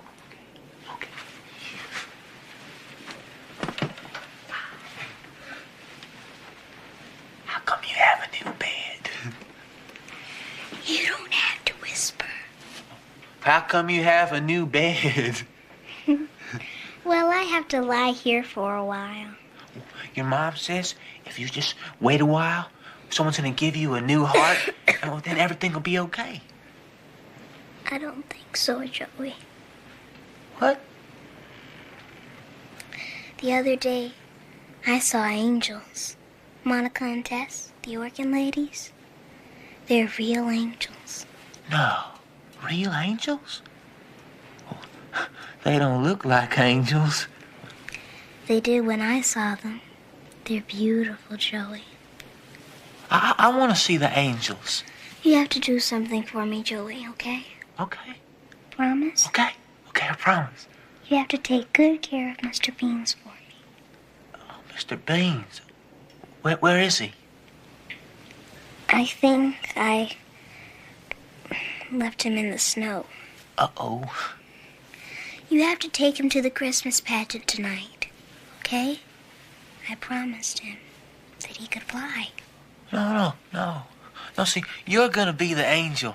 You're gonna take him up and fly like an angel. I'm afraid I can't do that, Joey. But you can. No, I can't. It's gonna be at night. It's gonna be dark there. I can't do it. You have to come with me. It's okay, but you see, I can't take you through the dark anymore, Joey. You have to do it all by yourself. No. You can do it. Fear not.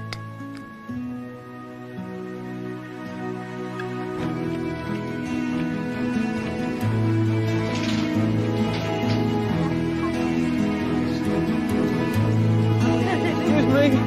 Have you seen the angel? Have you seen Mr. Bean? Have you seen him? Have you seen Mr. Beans? Oh.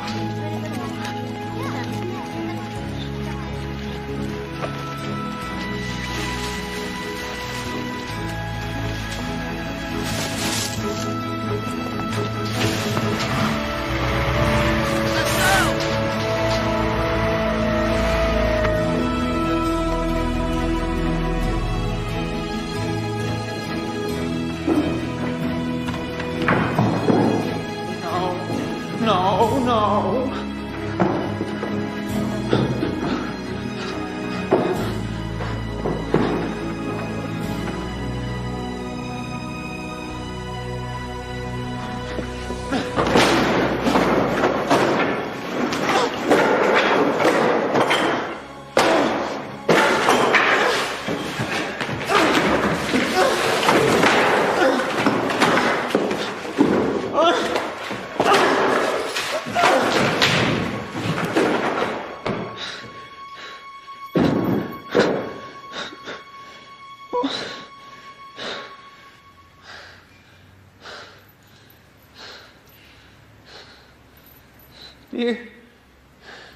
Dear God,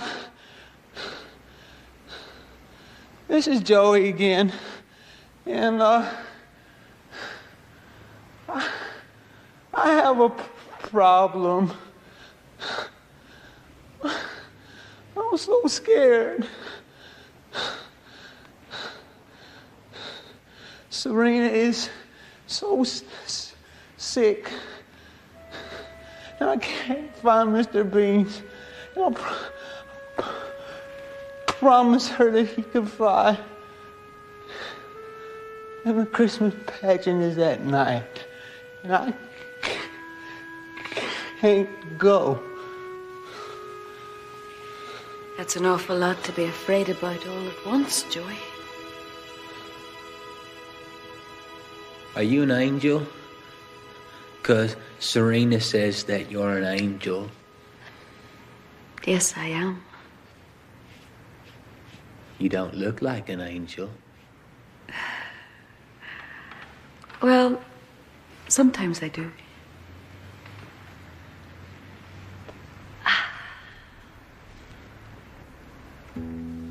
I made a mess.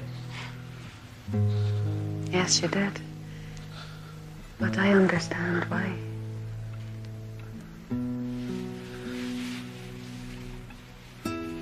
Wayne, he's gonna kill me. No. I'll talk to him. Serena's going to heaven.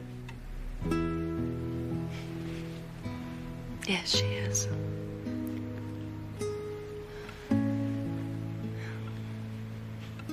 I'm going to miss her. Because I'm going to be all alone. No, you won't be alone. You'll have Wayne. Wayne hates me.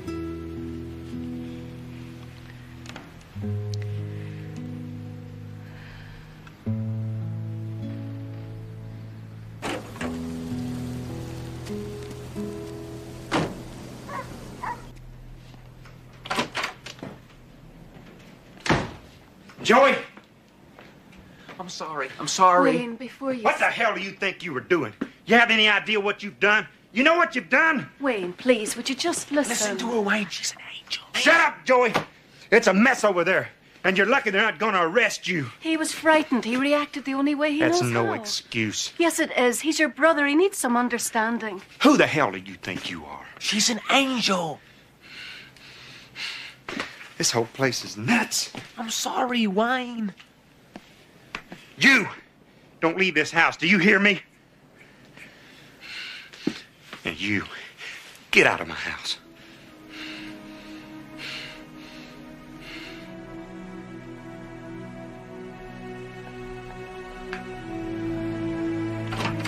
If I stay inside, I guess I can't go to the pageant.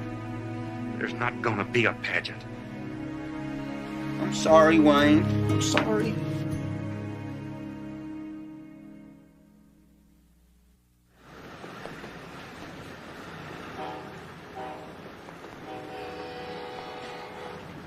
Wayne? We're closed. How's Joey doing? He's not. He can't sit still. He barely talks. He walks around the kitchen counting spoons. He's in a lot of pain. And he thinks you're an angel. It's true. No, it's not. And I'd appreciate it if you just stay away from Joey. Joey needs hope from someone. What the hell does he have to hope for? He has you. Don't remind me. Joey needs you. All Joey does is need me. He can't even button his shirt without needing me. When I get angry, I ask God for patience. Now, what did God ever do for me? He gave me a brother like Joey, and then took my parents. So I'm stuck with him. Ask God for patience, hon. It was God who did this to me. That's not how God works. Really? Oh, yeah, I forgot. You're an angel. You know these things. Joey's my friend. Joey's everybody's friend. Trouble is, he's nobody's responsibility except mine. Responsibility is a privilege.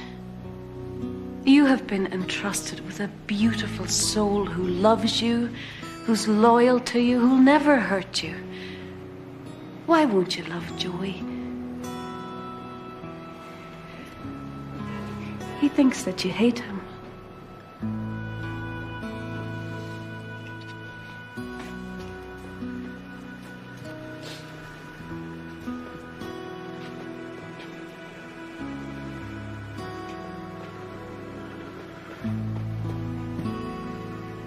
You know, when I was a kid, I used to pray for a little brother. And when I finally got one, well, every morning I'd wake up expecting a miracle, hoping I'd walk through the door, he'd be at the breakfast table, all fixed, fine. But a miracle never happened. And I stopped believing in him. Joey really needs you now, Wayne. He's losing Serena, and he knows that. And when he loses her, he's going to lose the faith that has kept him going. You're talking to the wrong man. I got no faith left. You help Joey find his, and I promise you, you'll find yours.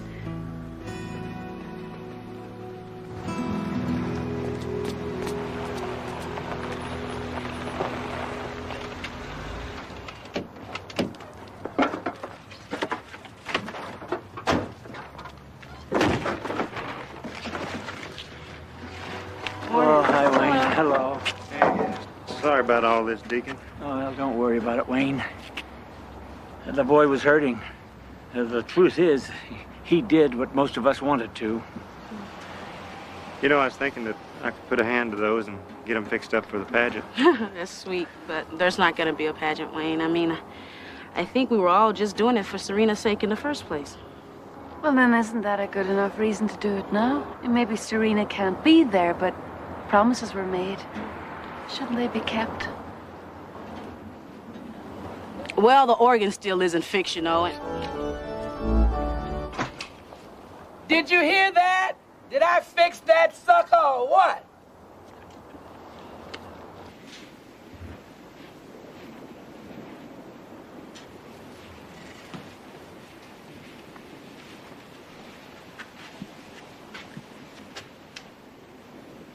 Joey, I need to apologize to you.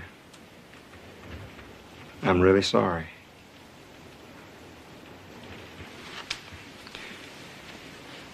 I know you're hurt inside, and I know you're worried about Serena.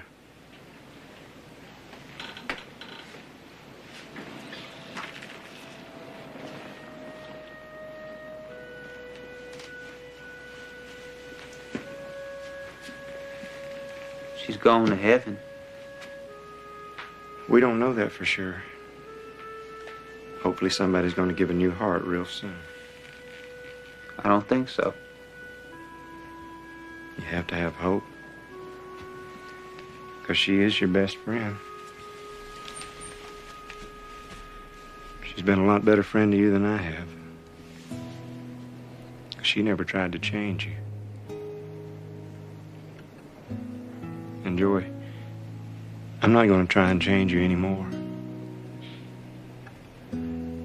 Because I love you just the way you are.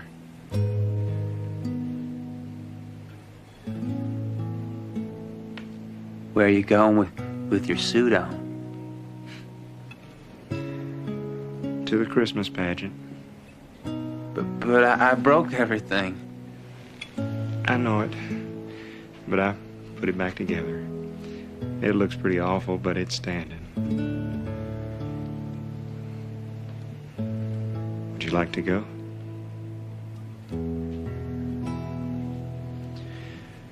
I know it's awful dark out there. I'll just tell everybody you said hello, okay?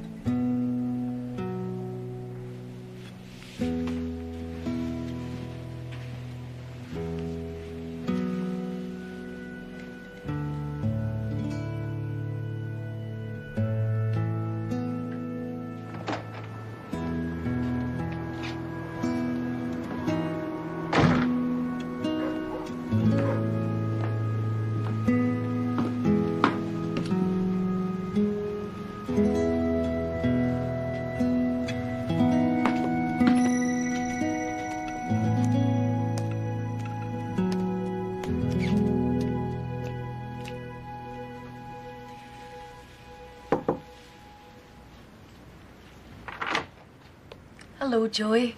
Merry Christmas. Wayne is at church. I know. It's Christmas Eve and he's gone to the pageant. Why don't you come? No, I can't. I know that it's dark out here, but you did make a promise, didn't you? Do you remember the promise that you made to Serena?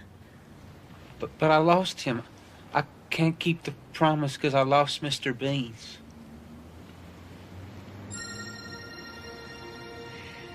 Sometimes it takes a lot of courage to keep a promise. Serena knows that you have courage.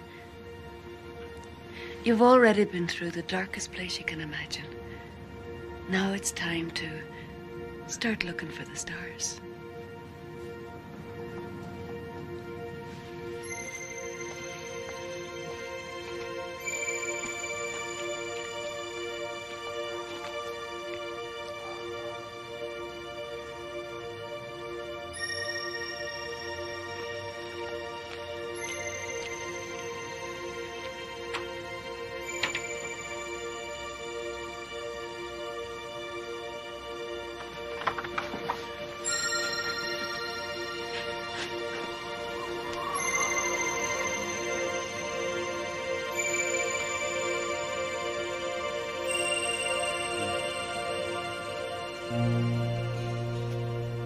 Oh, little town of Bethlehem, how still we see thee lie above that deep and dreamless sleep. The silent stars go by, yet in the dark street shine the everlasting light. The hopes and fears of all the years are met in thee tonight.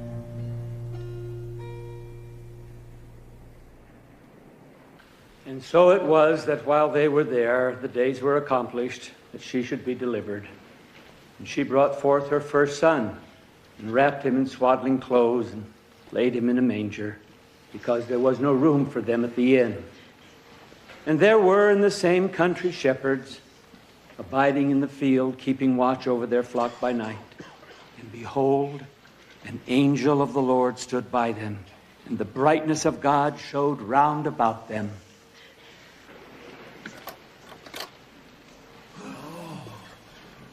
And they were greatly afraid. And the angel said unto them, Fear not.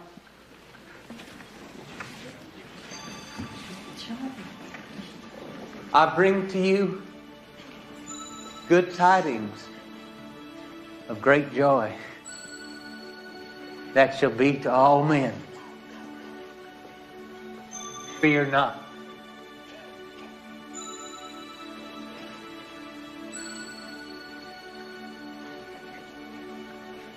I'm proud of you, Joy. You did good.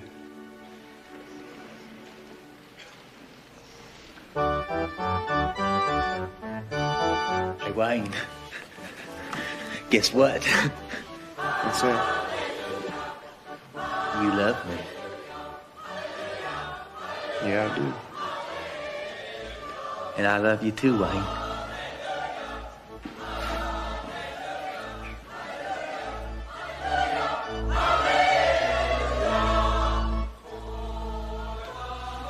I'm really glad you came.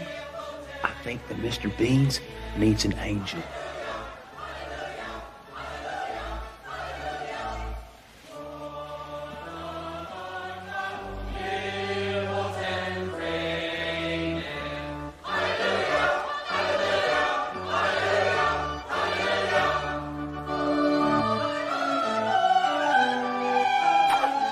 You crazy?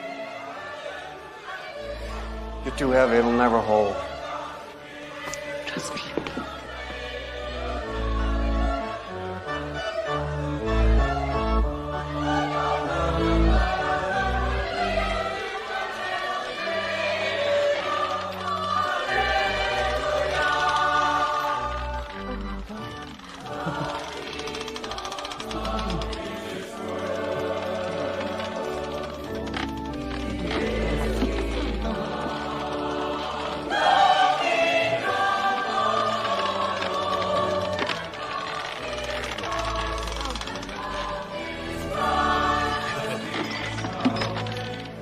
Harry?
Oh, Tess. I'll never get tired of seeing the sunrise. Neither do I, baby. It's always good to get up with the sun. It's a wonder more people don't get up to see the dawn. It's not the sunrise he's up for. Some people can't stand the silence of the night. But the nighttime has its own special beauty. Not for him. James Mackey. He just gets up with the sun to start running again. He looks like quite an athlete. Well, he is a good runner. But that's not the kind of running I'm talking about. Did you ever hear the story about the man who was afraid of the lions? Well, he was so scared he ran and he ran and he ran, and he kept looking behind him to see if a lion was catching up to him. And he looked over his shoulder so much, he didn't see where he was going. And one day, guess what he ran smack dab into? A lion.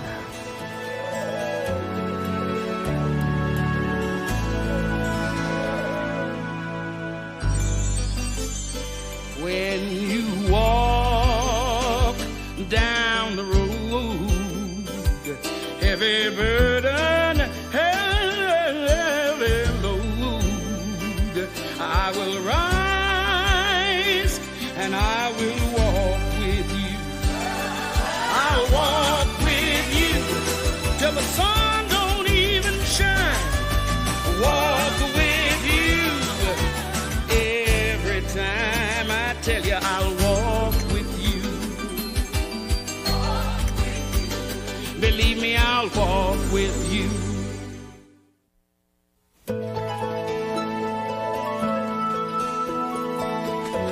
Oh, yes, sir. He's a terrific kid. Well, a letter from you sure would shake the walls down. Oh, yes, sir. Your name is still real good around these parts. I'll call you from the car later then when I'm... Yes, ma'am. Hello. I'm here to see Sheriff Mackey. Jim! The college boards are coming up, so we'd have to know pretty soon, sir. Right. Well, I thank you, and I appreciate this, sir. Thank you. All right. All right! What'd he say? I want you to call Matt's school, have him fax a copy of his grades over to Congressman Atwater right away. He's gonna do it? If he likes what he sees, he's going to write the letter of recommendation to Annapolis. I'm on it. Well, I'm so proud of that boy, I don't know what to do. Oh, Jim, this is... Hello, I'm Monica. Hello, Monica. What brings you to Thetford? I'm doing a story for the Globe. Reporter down from the Capitol, huh? We have them for breakfast, don't we, Vicky? Well, don't hold it against me. I'm just a freelancer. What can I do for you? Well, I'm doing a profile on local heroes. Huh? Well, you were given the Governor's Medal of Valor. That was 3 years ago. Why do you want to do an article on that now? Well, this is just a follow-up story. Where are they now, sort of thing. I'll tell you where he is. He's on cloud 9. His kid's gonna get into Annapolis. Oh, that would make a great angle. Father and son, yesterday's hero, tomorrow's hero. Yeah, but it just seems like old news to me. Not the way I'm going to write it. And you go on and let Monica ride with you. Please. I won't be any trouble. All right. I can't fight off both of you. I'll get my hat. So when my wife died, something about big city life didn't work anymore. Took Matthew, packed a few things, and moved to Thetford. Certainly is a wonderful place to bring up a boy. Sure is. We got fishing down at the lake, meadows for track runs, great local schools. Well, pretty much everything we need is right here on Main Street. It's lovely. Is that the bank that earned you your medal? Yeah, that's it. Tell me, Sheriff Mackey, what's it like to be a hero? My partner, Nick Hansen, died in that holdup. I know. This kid was cleaning the bank out. He had everybody on the floor ready to execute half the town. He had one woman by the throat with a pistol to her head. Nick and I went in together. Kid shot Nick. And you shot the boy? He couldn't have been more than 19. Next thing I know, they're pinning a medal on me, calling me a hero. It's not your fault that your partner died. You risked your life to save him, and think of all the others that you saved. Yeah. Yeah.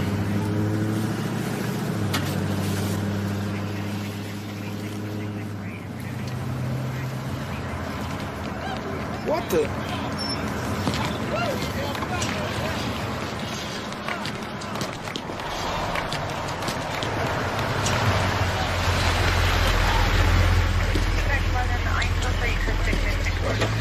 Be right back, Monica.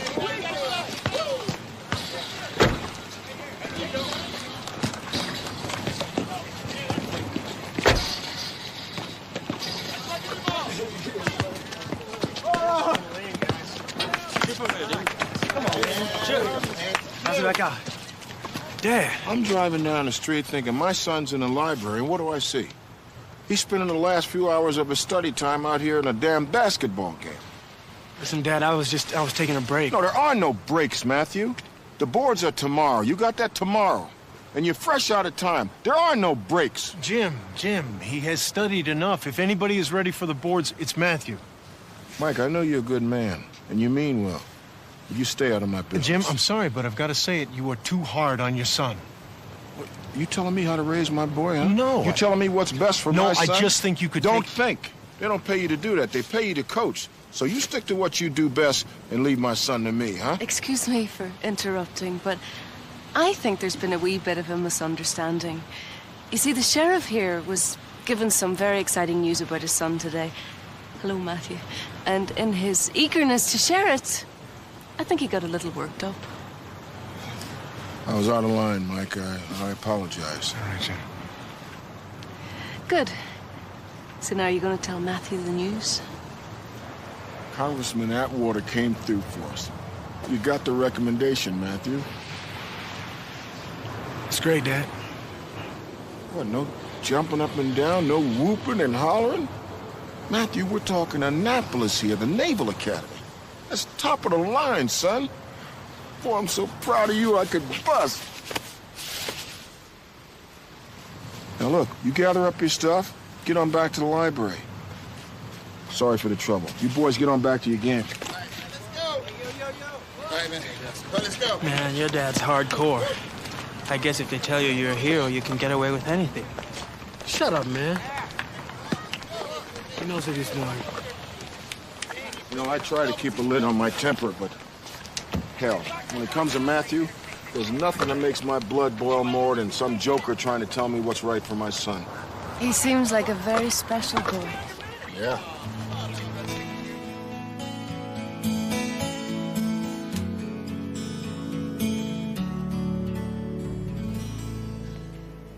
A shrine to the son, so little about the father. Well, the son's a lot more interesting than the old man ever was. Excellence in track, football, math, English. You're right. He is quite a boy. You know, people like Mike on the basketball court, they say I'm too hard on him. But I know what hard is, and I know what discipline is. The two of them are interchangeable. If you want your son to be successful, you got to give him discipline. The only way to do that is to be hard. So discipline is Sheriff Mackey's secret weapon for success, huh? Well, look at me. I'm up every morning by 4, jogging on the road by 5, and at work by 6. Efficient, but exhausting. When do you sleep? Sleep? I don't believe in sleep. Sleep is 8 wasted hours of hot air ballooning. Nothing gets done. Where I come from, people don't always have to be busy. Sometimes they just sit back and enjoy the peace. We come from 2 different places, Monica. All of the places I've been don't know the first thing about peace. In fact, you show me someone who claims they live in peace, I'll show you a liar.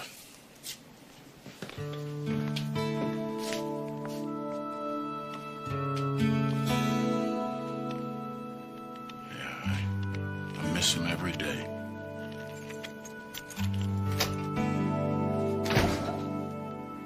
Matt? Is that you? Hey, Matt. How you doing? You remember Monica? Hello. I've heard wonderful things about you. Why, I hope you don't believe him. Monica here's a reporter. They sent her down here to do a story on your old man. Oh, that's great. Well, I got dinner burning. Dad, is it all right if I, eat in my room tonight? Matt, we got company. Oh, don't mind me. I'm kind of nervous about tomorrow. I was, hoping maybe I could cram a few more hours. Well, get cracking. Good luck tomorrow. Well, I look at that boy, and everything else I've done in my life hardly seems to matter. Can I quote you? You're damn straight.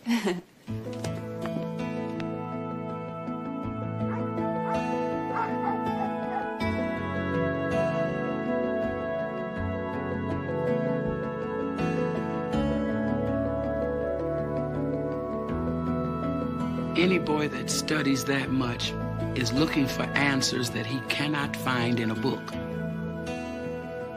He's so quiet and well-behaved. But there's something else, too. A sadness. He's so caught up in what his father wants him to be that he hasn't had time to find out who he really is. His father is so proud of him. Honey, there is nothing more dangerous than a man taking pride in the wrong thing.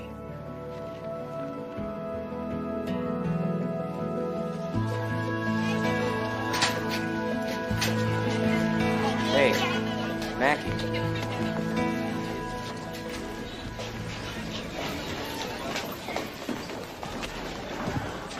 You got it, man?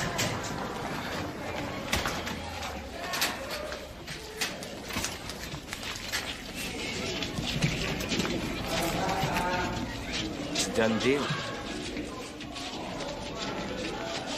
Mackie, one thing I don't get. You could take this test in Chinese and still come out making A's. Why buy the answers? This one's too important. There's no room for mistakes.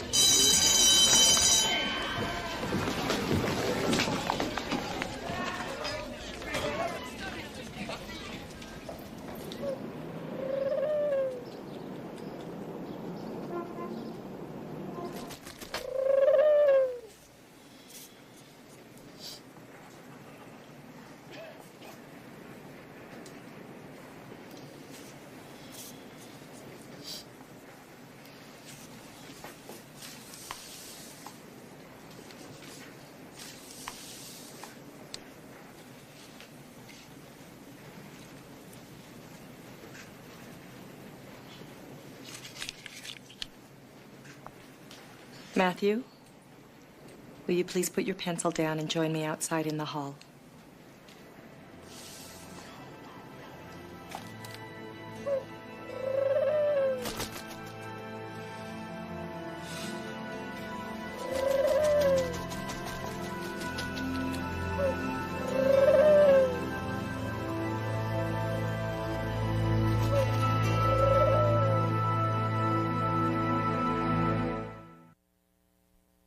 Matthew, you are a good student. I don't know why you felt you had to cheat. I'm sorry. Well, it's too late for that. I have to disqualify you. The honors board meets Friday morning. I want you to be there. And bring your father.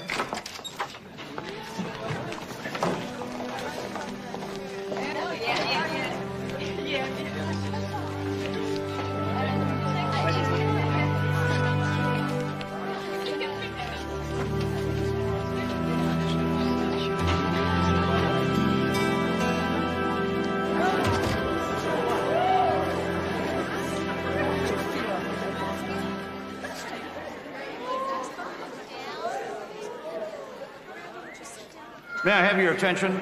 Would everyone please take their seats? This is a time when all of you face big decisions. Now, you took the boards this morning. While you wait for your scores, trying to figure out what college to attend, what career path to follow, and what an uncertain future holds for you. Now, you may be asking yourself, do I have what it takes? Do I have what it takes to make it in the real world? Well, today I've invited a very special speaker to talk to you about those hard choices. He's a man who has understanding because he has been there. He's made his choices, and he has made them well. Please help me welcome someone that we all know and respect, Sheriff James Mackey.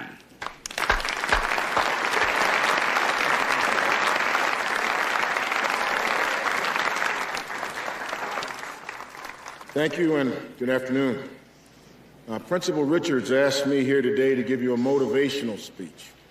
I can't do that. I can't give any of you anything.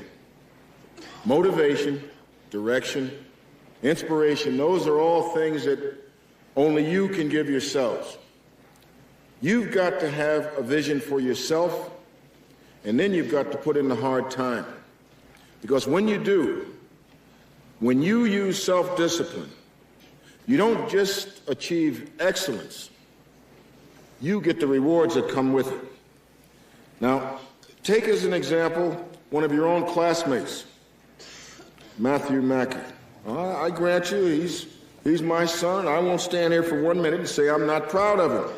But he put in the hard time, and now it's paying off. His grades have earned him a recommendation from a congressman, and now we're talking Annapolis. The bottom line is, do the hard work and the doors will swing open. Now, this isn't just happening because Matthew sat around for 4 years on his hands. It's happening because he's a young man who knew what he wanted, and he went for it. He's the one who finally got the dream. And I'm here to tell you, when you get the dream gives back to you. Hey, Mackie, wait up. Hey! Hey, what did you tell Randall? I didn't tell her anything. How did you say you got the answers? I didn't say anything, man. Yeah, well, as far as anybody's concerned, you stole those answers all by yourself. Got it? Hey, just remember, whatever your father can do to you, I can do worse.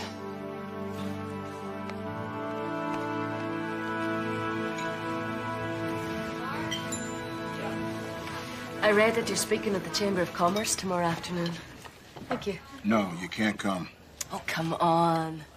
I'm telling you, it's going to be pretty boring. Thank you. I'd love to. I'll have the chairman put you at my table. You can sit with Matthew.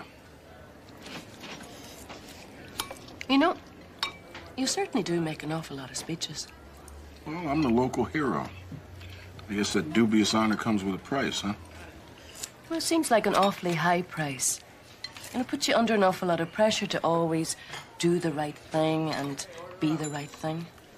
Well, after Nick died, I wanted to find a way to give his death some meaning. What about Matthew?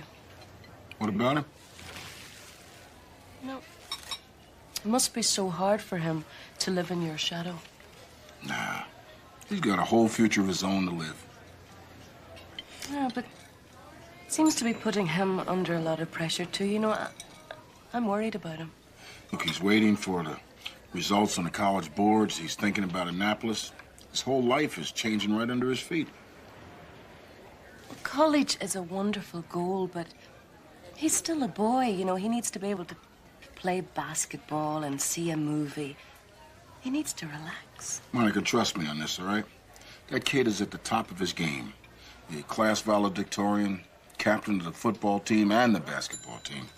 I know, but he's exhausted.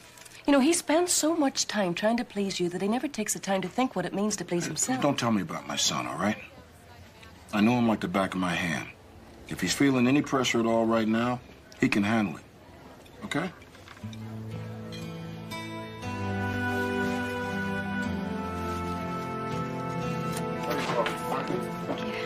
Sure. I'll just grab my stuff for the dry cleaners and we'll head right back to the office, huh? Okay. It's here. Hot dog, it's here. Yeah, this is it. Congressman Atwater not only wrote the letter of recommendation, He wrote it with honors. That's Matt. Come on. Hey, son. How could you do that to me today, Dad? What? Come on, Dad, I haven't even been accepted into Annapolis. And you're telling everybody that I'm in. I mean, what am I supposed to do if I don't make it? Did you ever think of that? Matt, I apologize if I embarrass you. Son, it's just that I'm so proud of you that it's hard to keep it in. Here, maybe this will cheer you up. You're in, Matthew. You made it.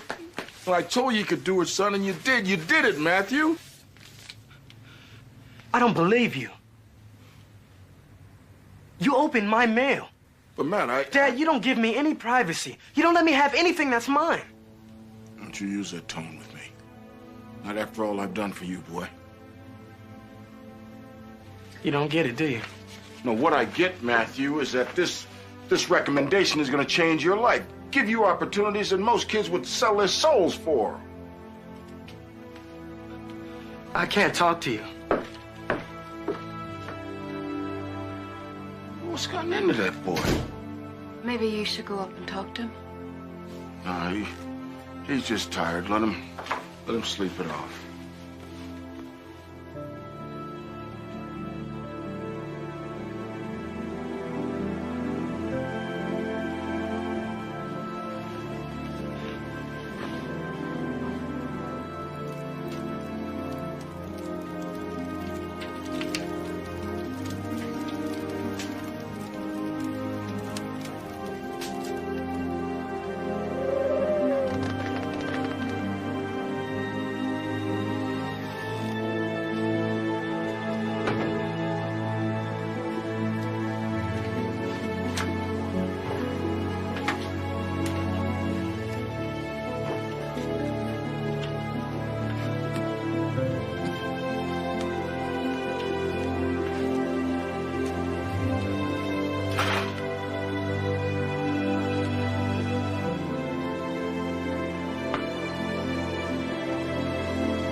Okay, let's go.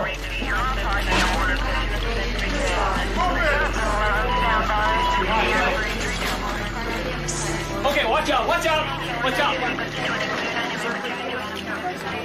Okay, heads up, folks. We need labs, staff.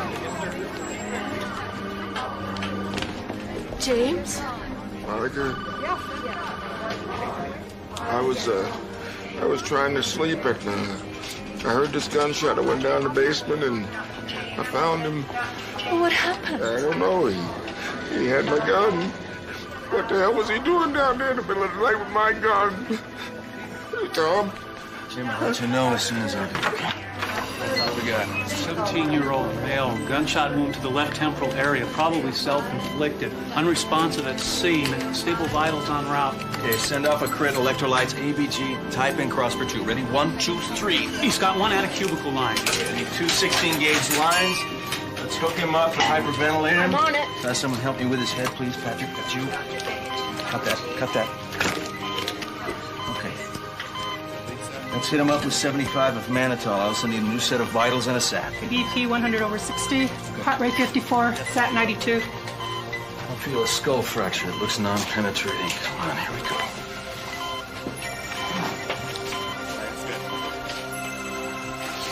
There are meadows out there waiting for you, and bright skies, and loving friends, and a life so full you can't even begin to imagine.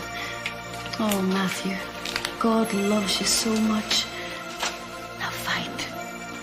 Fight for yourself.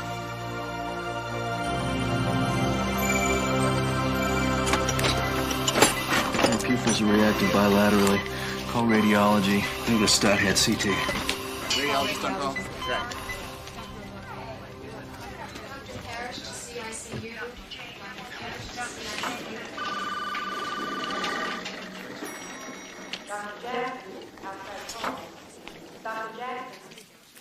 Tom? How's my boy doing?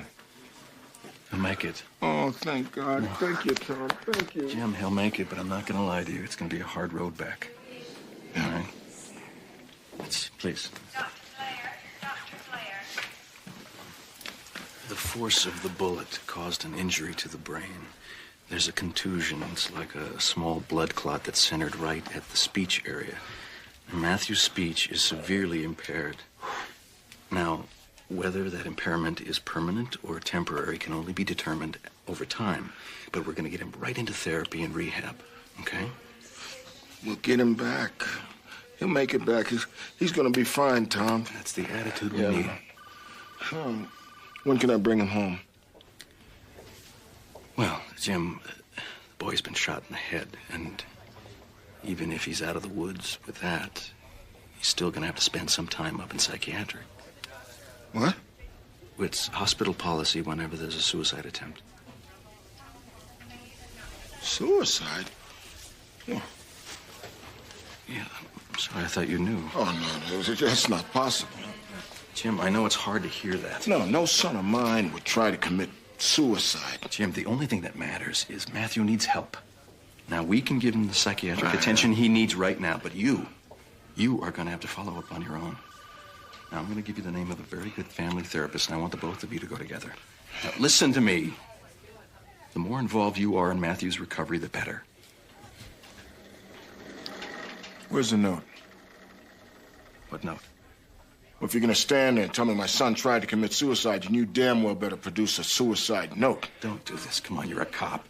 You know there isn't always a note. Look, you either produce the suicide note or you stop slandering my son's name. You got that?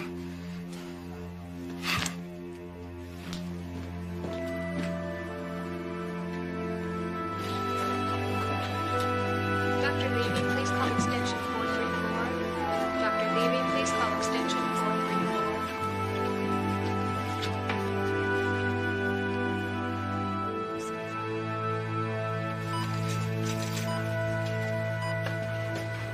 Hello, Matthew. Oh, no, Matthew. You can't think that. We couldn't let you die. No, you don't. You have so much to live for. It's okay. I'm an angel. I can hear you. Nothing I do is good enough. Good enough for your father? He's not happy unless I'm the best. And I can't be all the time. I mean, if I'm on the team, he won't just let me play. He wants me to be team captain. And if I win an award, he wants it to be first place. And the boards, if I get a 1,500, it's not good enough. He wants a 1,600. Is that why you cheated on your test? Does he know? Not yet. But you should tell him yourself. I can't. He'll kill me. Is that why you tried to get there first? Maybe. Oh, Matthew. It's not as bad as it seems. You and your father, you can work this through.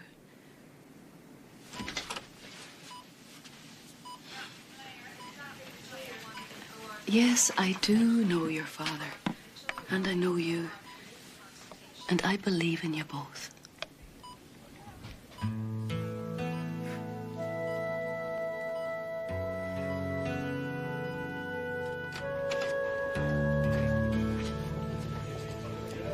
What do you think? Well, his head is going to be all right. It's his heart I'm worried about. Well, the sins of the father have definitely been visited upon the son. And the father has to heal before the son can. And it had better be fast, because that boy will try again. It seems so unfair. How can he expect Matthew to live up to him? Oh, it's deeper than that. He expects that boy to redeem him.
Monica.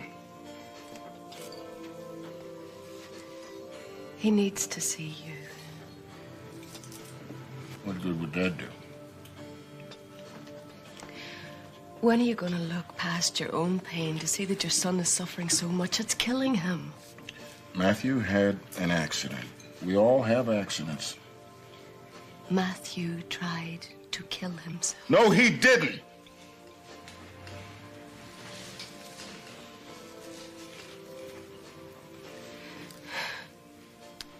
You claim to be a hero, and yet you can't find the courage to save your own son. I know my son. My son would never try to kill himself.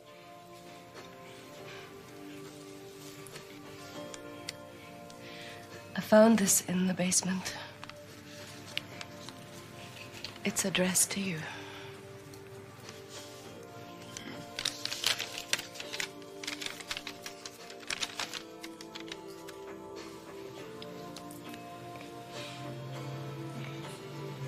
James, Matthew is in that hospital bed because he was caught cheating on the college boards. His teacher disqualified him. He was about to lose everything. He couldn't talk to you, and he thought there was no other way out. I don't understand this. He doesn't have to cheat. No, of course he doesn't. But you made him feel that being good wasn't good enough, and he was afraid that he wouldn't live up to your expectations. He wanted to die because he was too ashamed to come to you with the truth.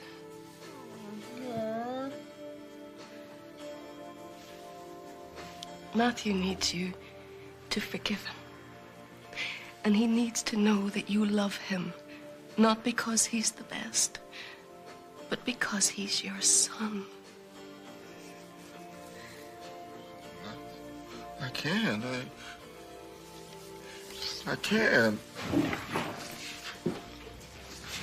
I love my son more than I love my own life, but I'm the last person in the world that can help him.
Monica?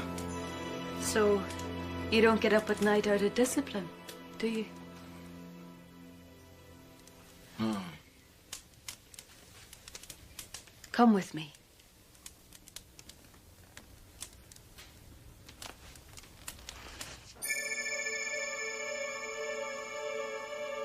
What the... I know what's been haunting you, James. If you hide the lie for long enough, you start to think that it's the truth.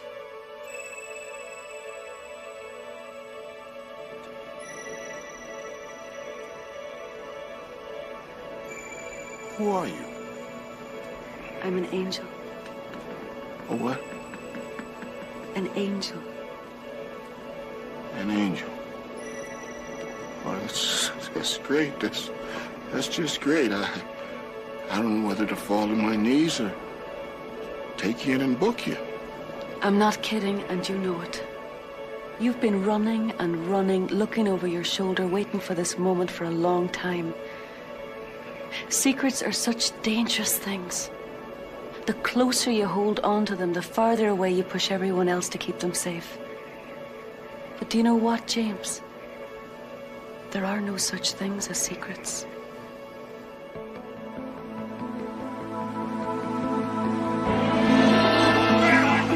Get down, you! Over there! Shut up! Back off! Stay down! Move! Move it!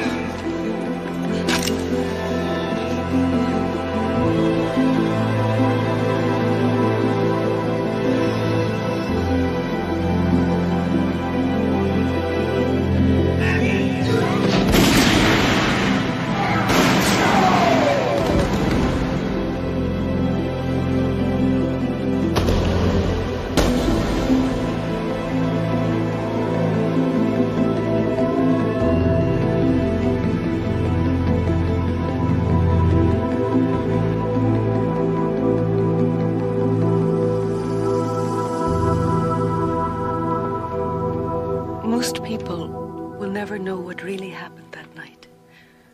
But no matter how hard you try to hide it, the truth is still the truth. And God knows what the truth is. I'm sorry. I'm sorry. God knows that. But now it's time to tell your son.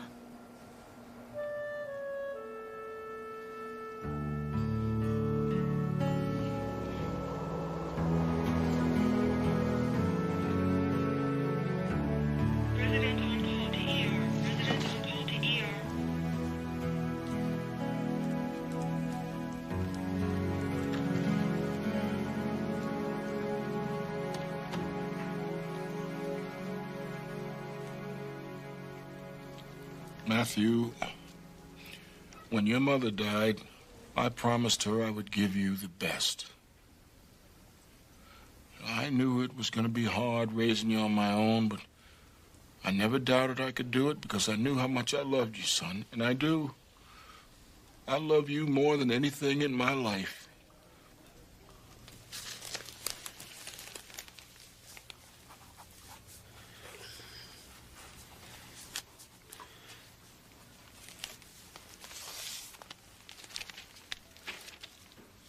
Is that it, Matt? You didn't think you were good enough? Son, the reason I push you so hard is because I don't want you to be anything like me. I know you think you let me down. I'm the one who let you down.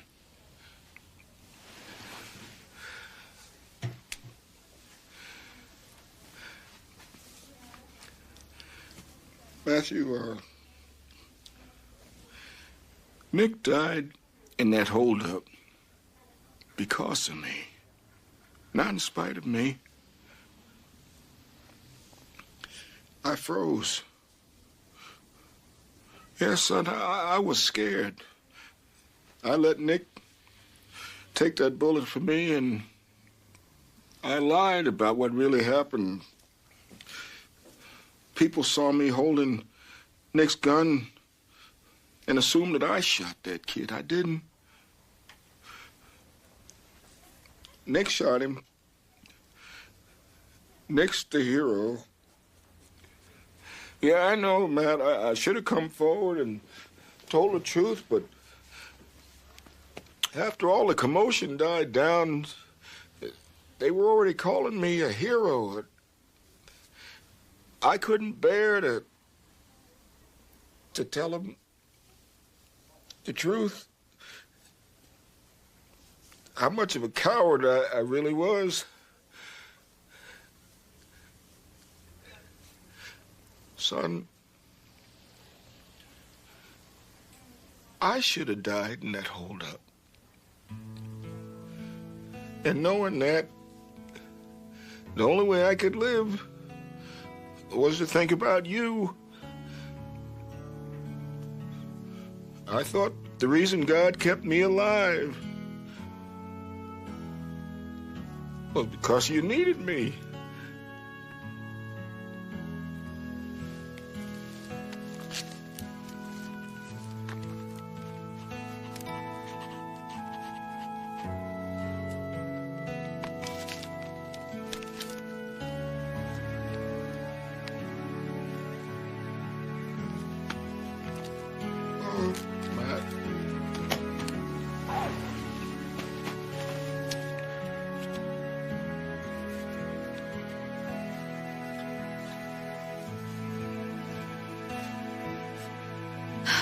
Funny, isn't it? How sometimes you have to be silent before you can communicate.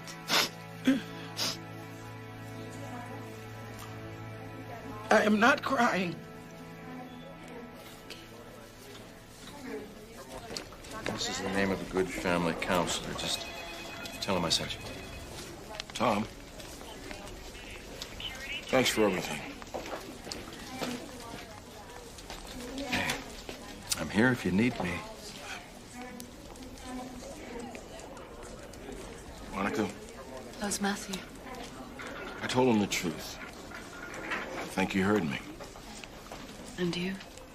I still have another speech to give. So many speeches. This is the last one. I know it'll be a good one. When Hank told me the Chamber of Commerce wanted me to speak at the annual luncheon, I was honored. At events like this, I'm usually asked to speak about courage and heroism. Today, I need to speak about the truth.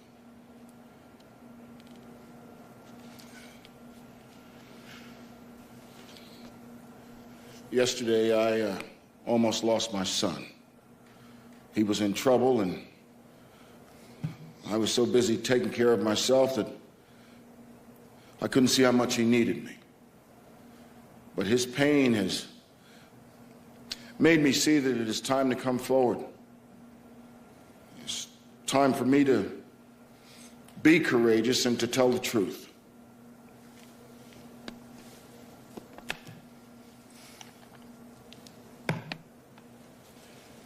I'd like to set the record straight. I am not the hero you think I am. The real hero died in a bank robbery 3 years ago. He was a good cop, a respected member of this community, and the best friend I ever had. He's a man who truly deserves this Medal of Valor. My partner, Nick Hansen.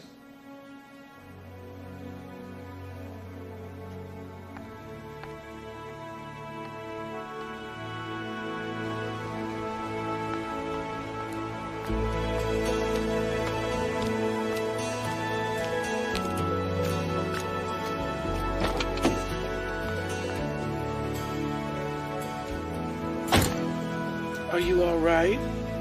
I will be. Now, don't you go getting emotional on me. You can't go around crying over every job. Oh, you're a fine one to talk. Save one for me.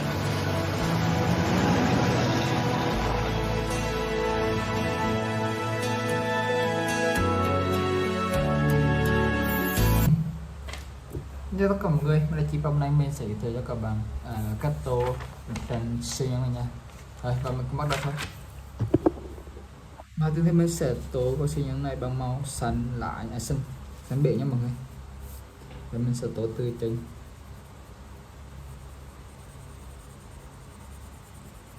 này, cái chân cũng vậy luôn.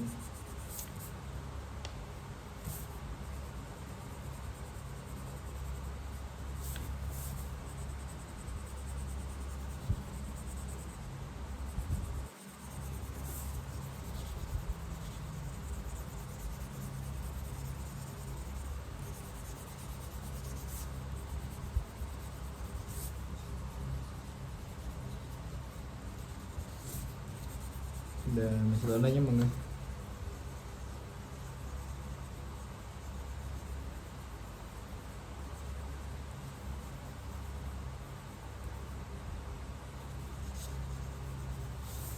Tiếp theo thì mình sẽ tô bên chân bên này luôn nha mọi người. Đây, mình sẽ tô chân gì này được nha. Okay.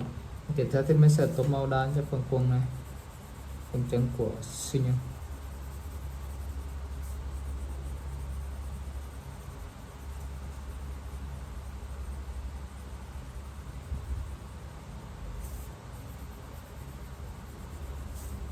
Đây.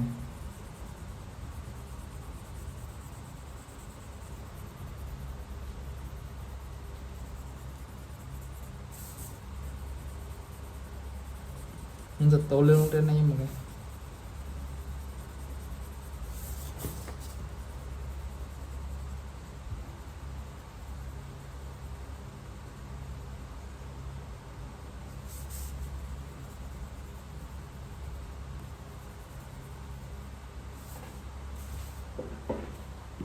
Tiếp theo mình sẽ tô màu xanh lên cho cái thân này. Mình sẽ tô từ bụng của siêu nhân nha. Này, cái này gọi là siêu nhân đi khám mọi người. Này, mình sẽ tô xuống bàn tay này.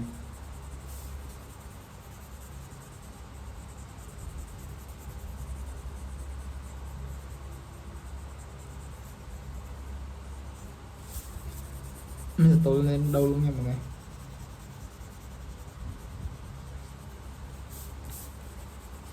Yeah.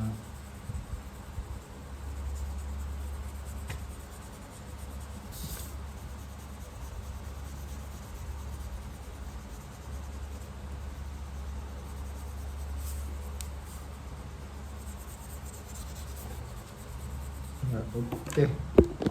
Như vậy là mình đã hoàn thành xong cái bức tranh siêu nhân này. Các bạn theo dõi nha, like, subscribe của mình nhé. Cảm ơn mọi người rất nhiều.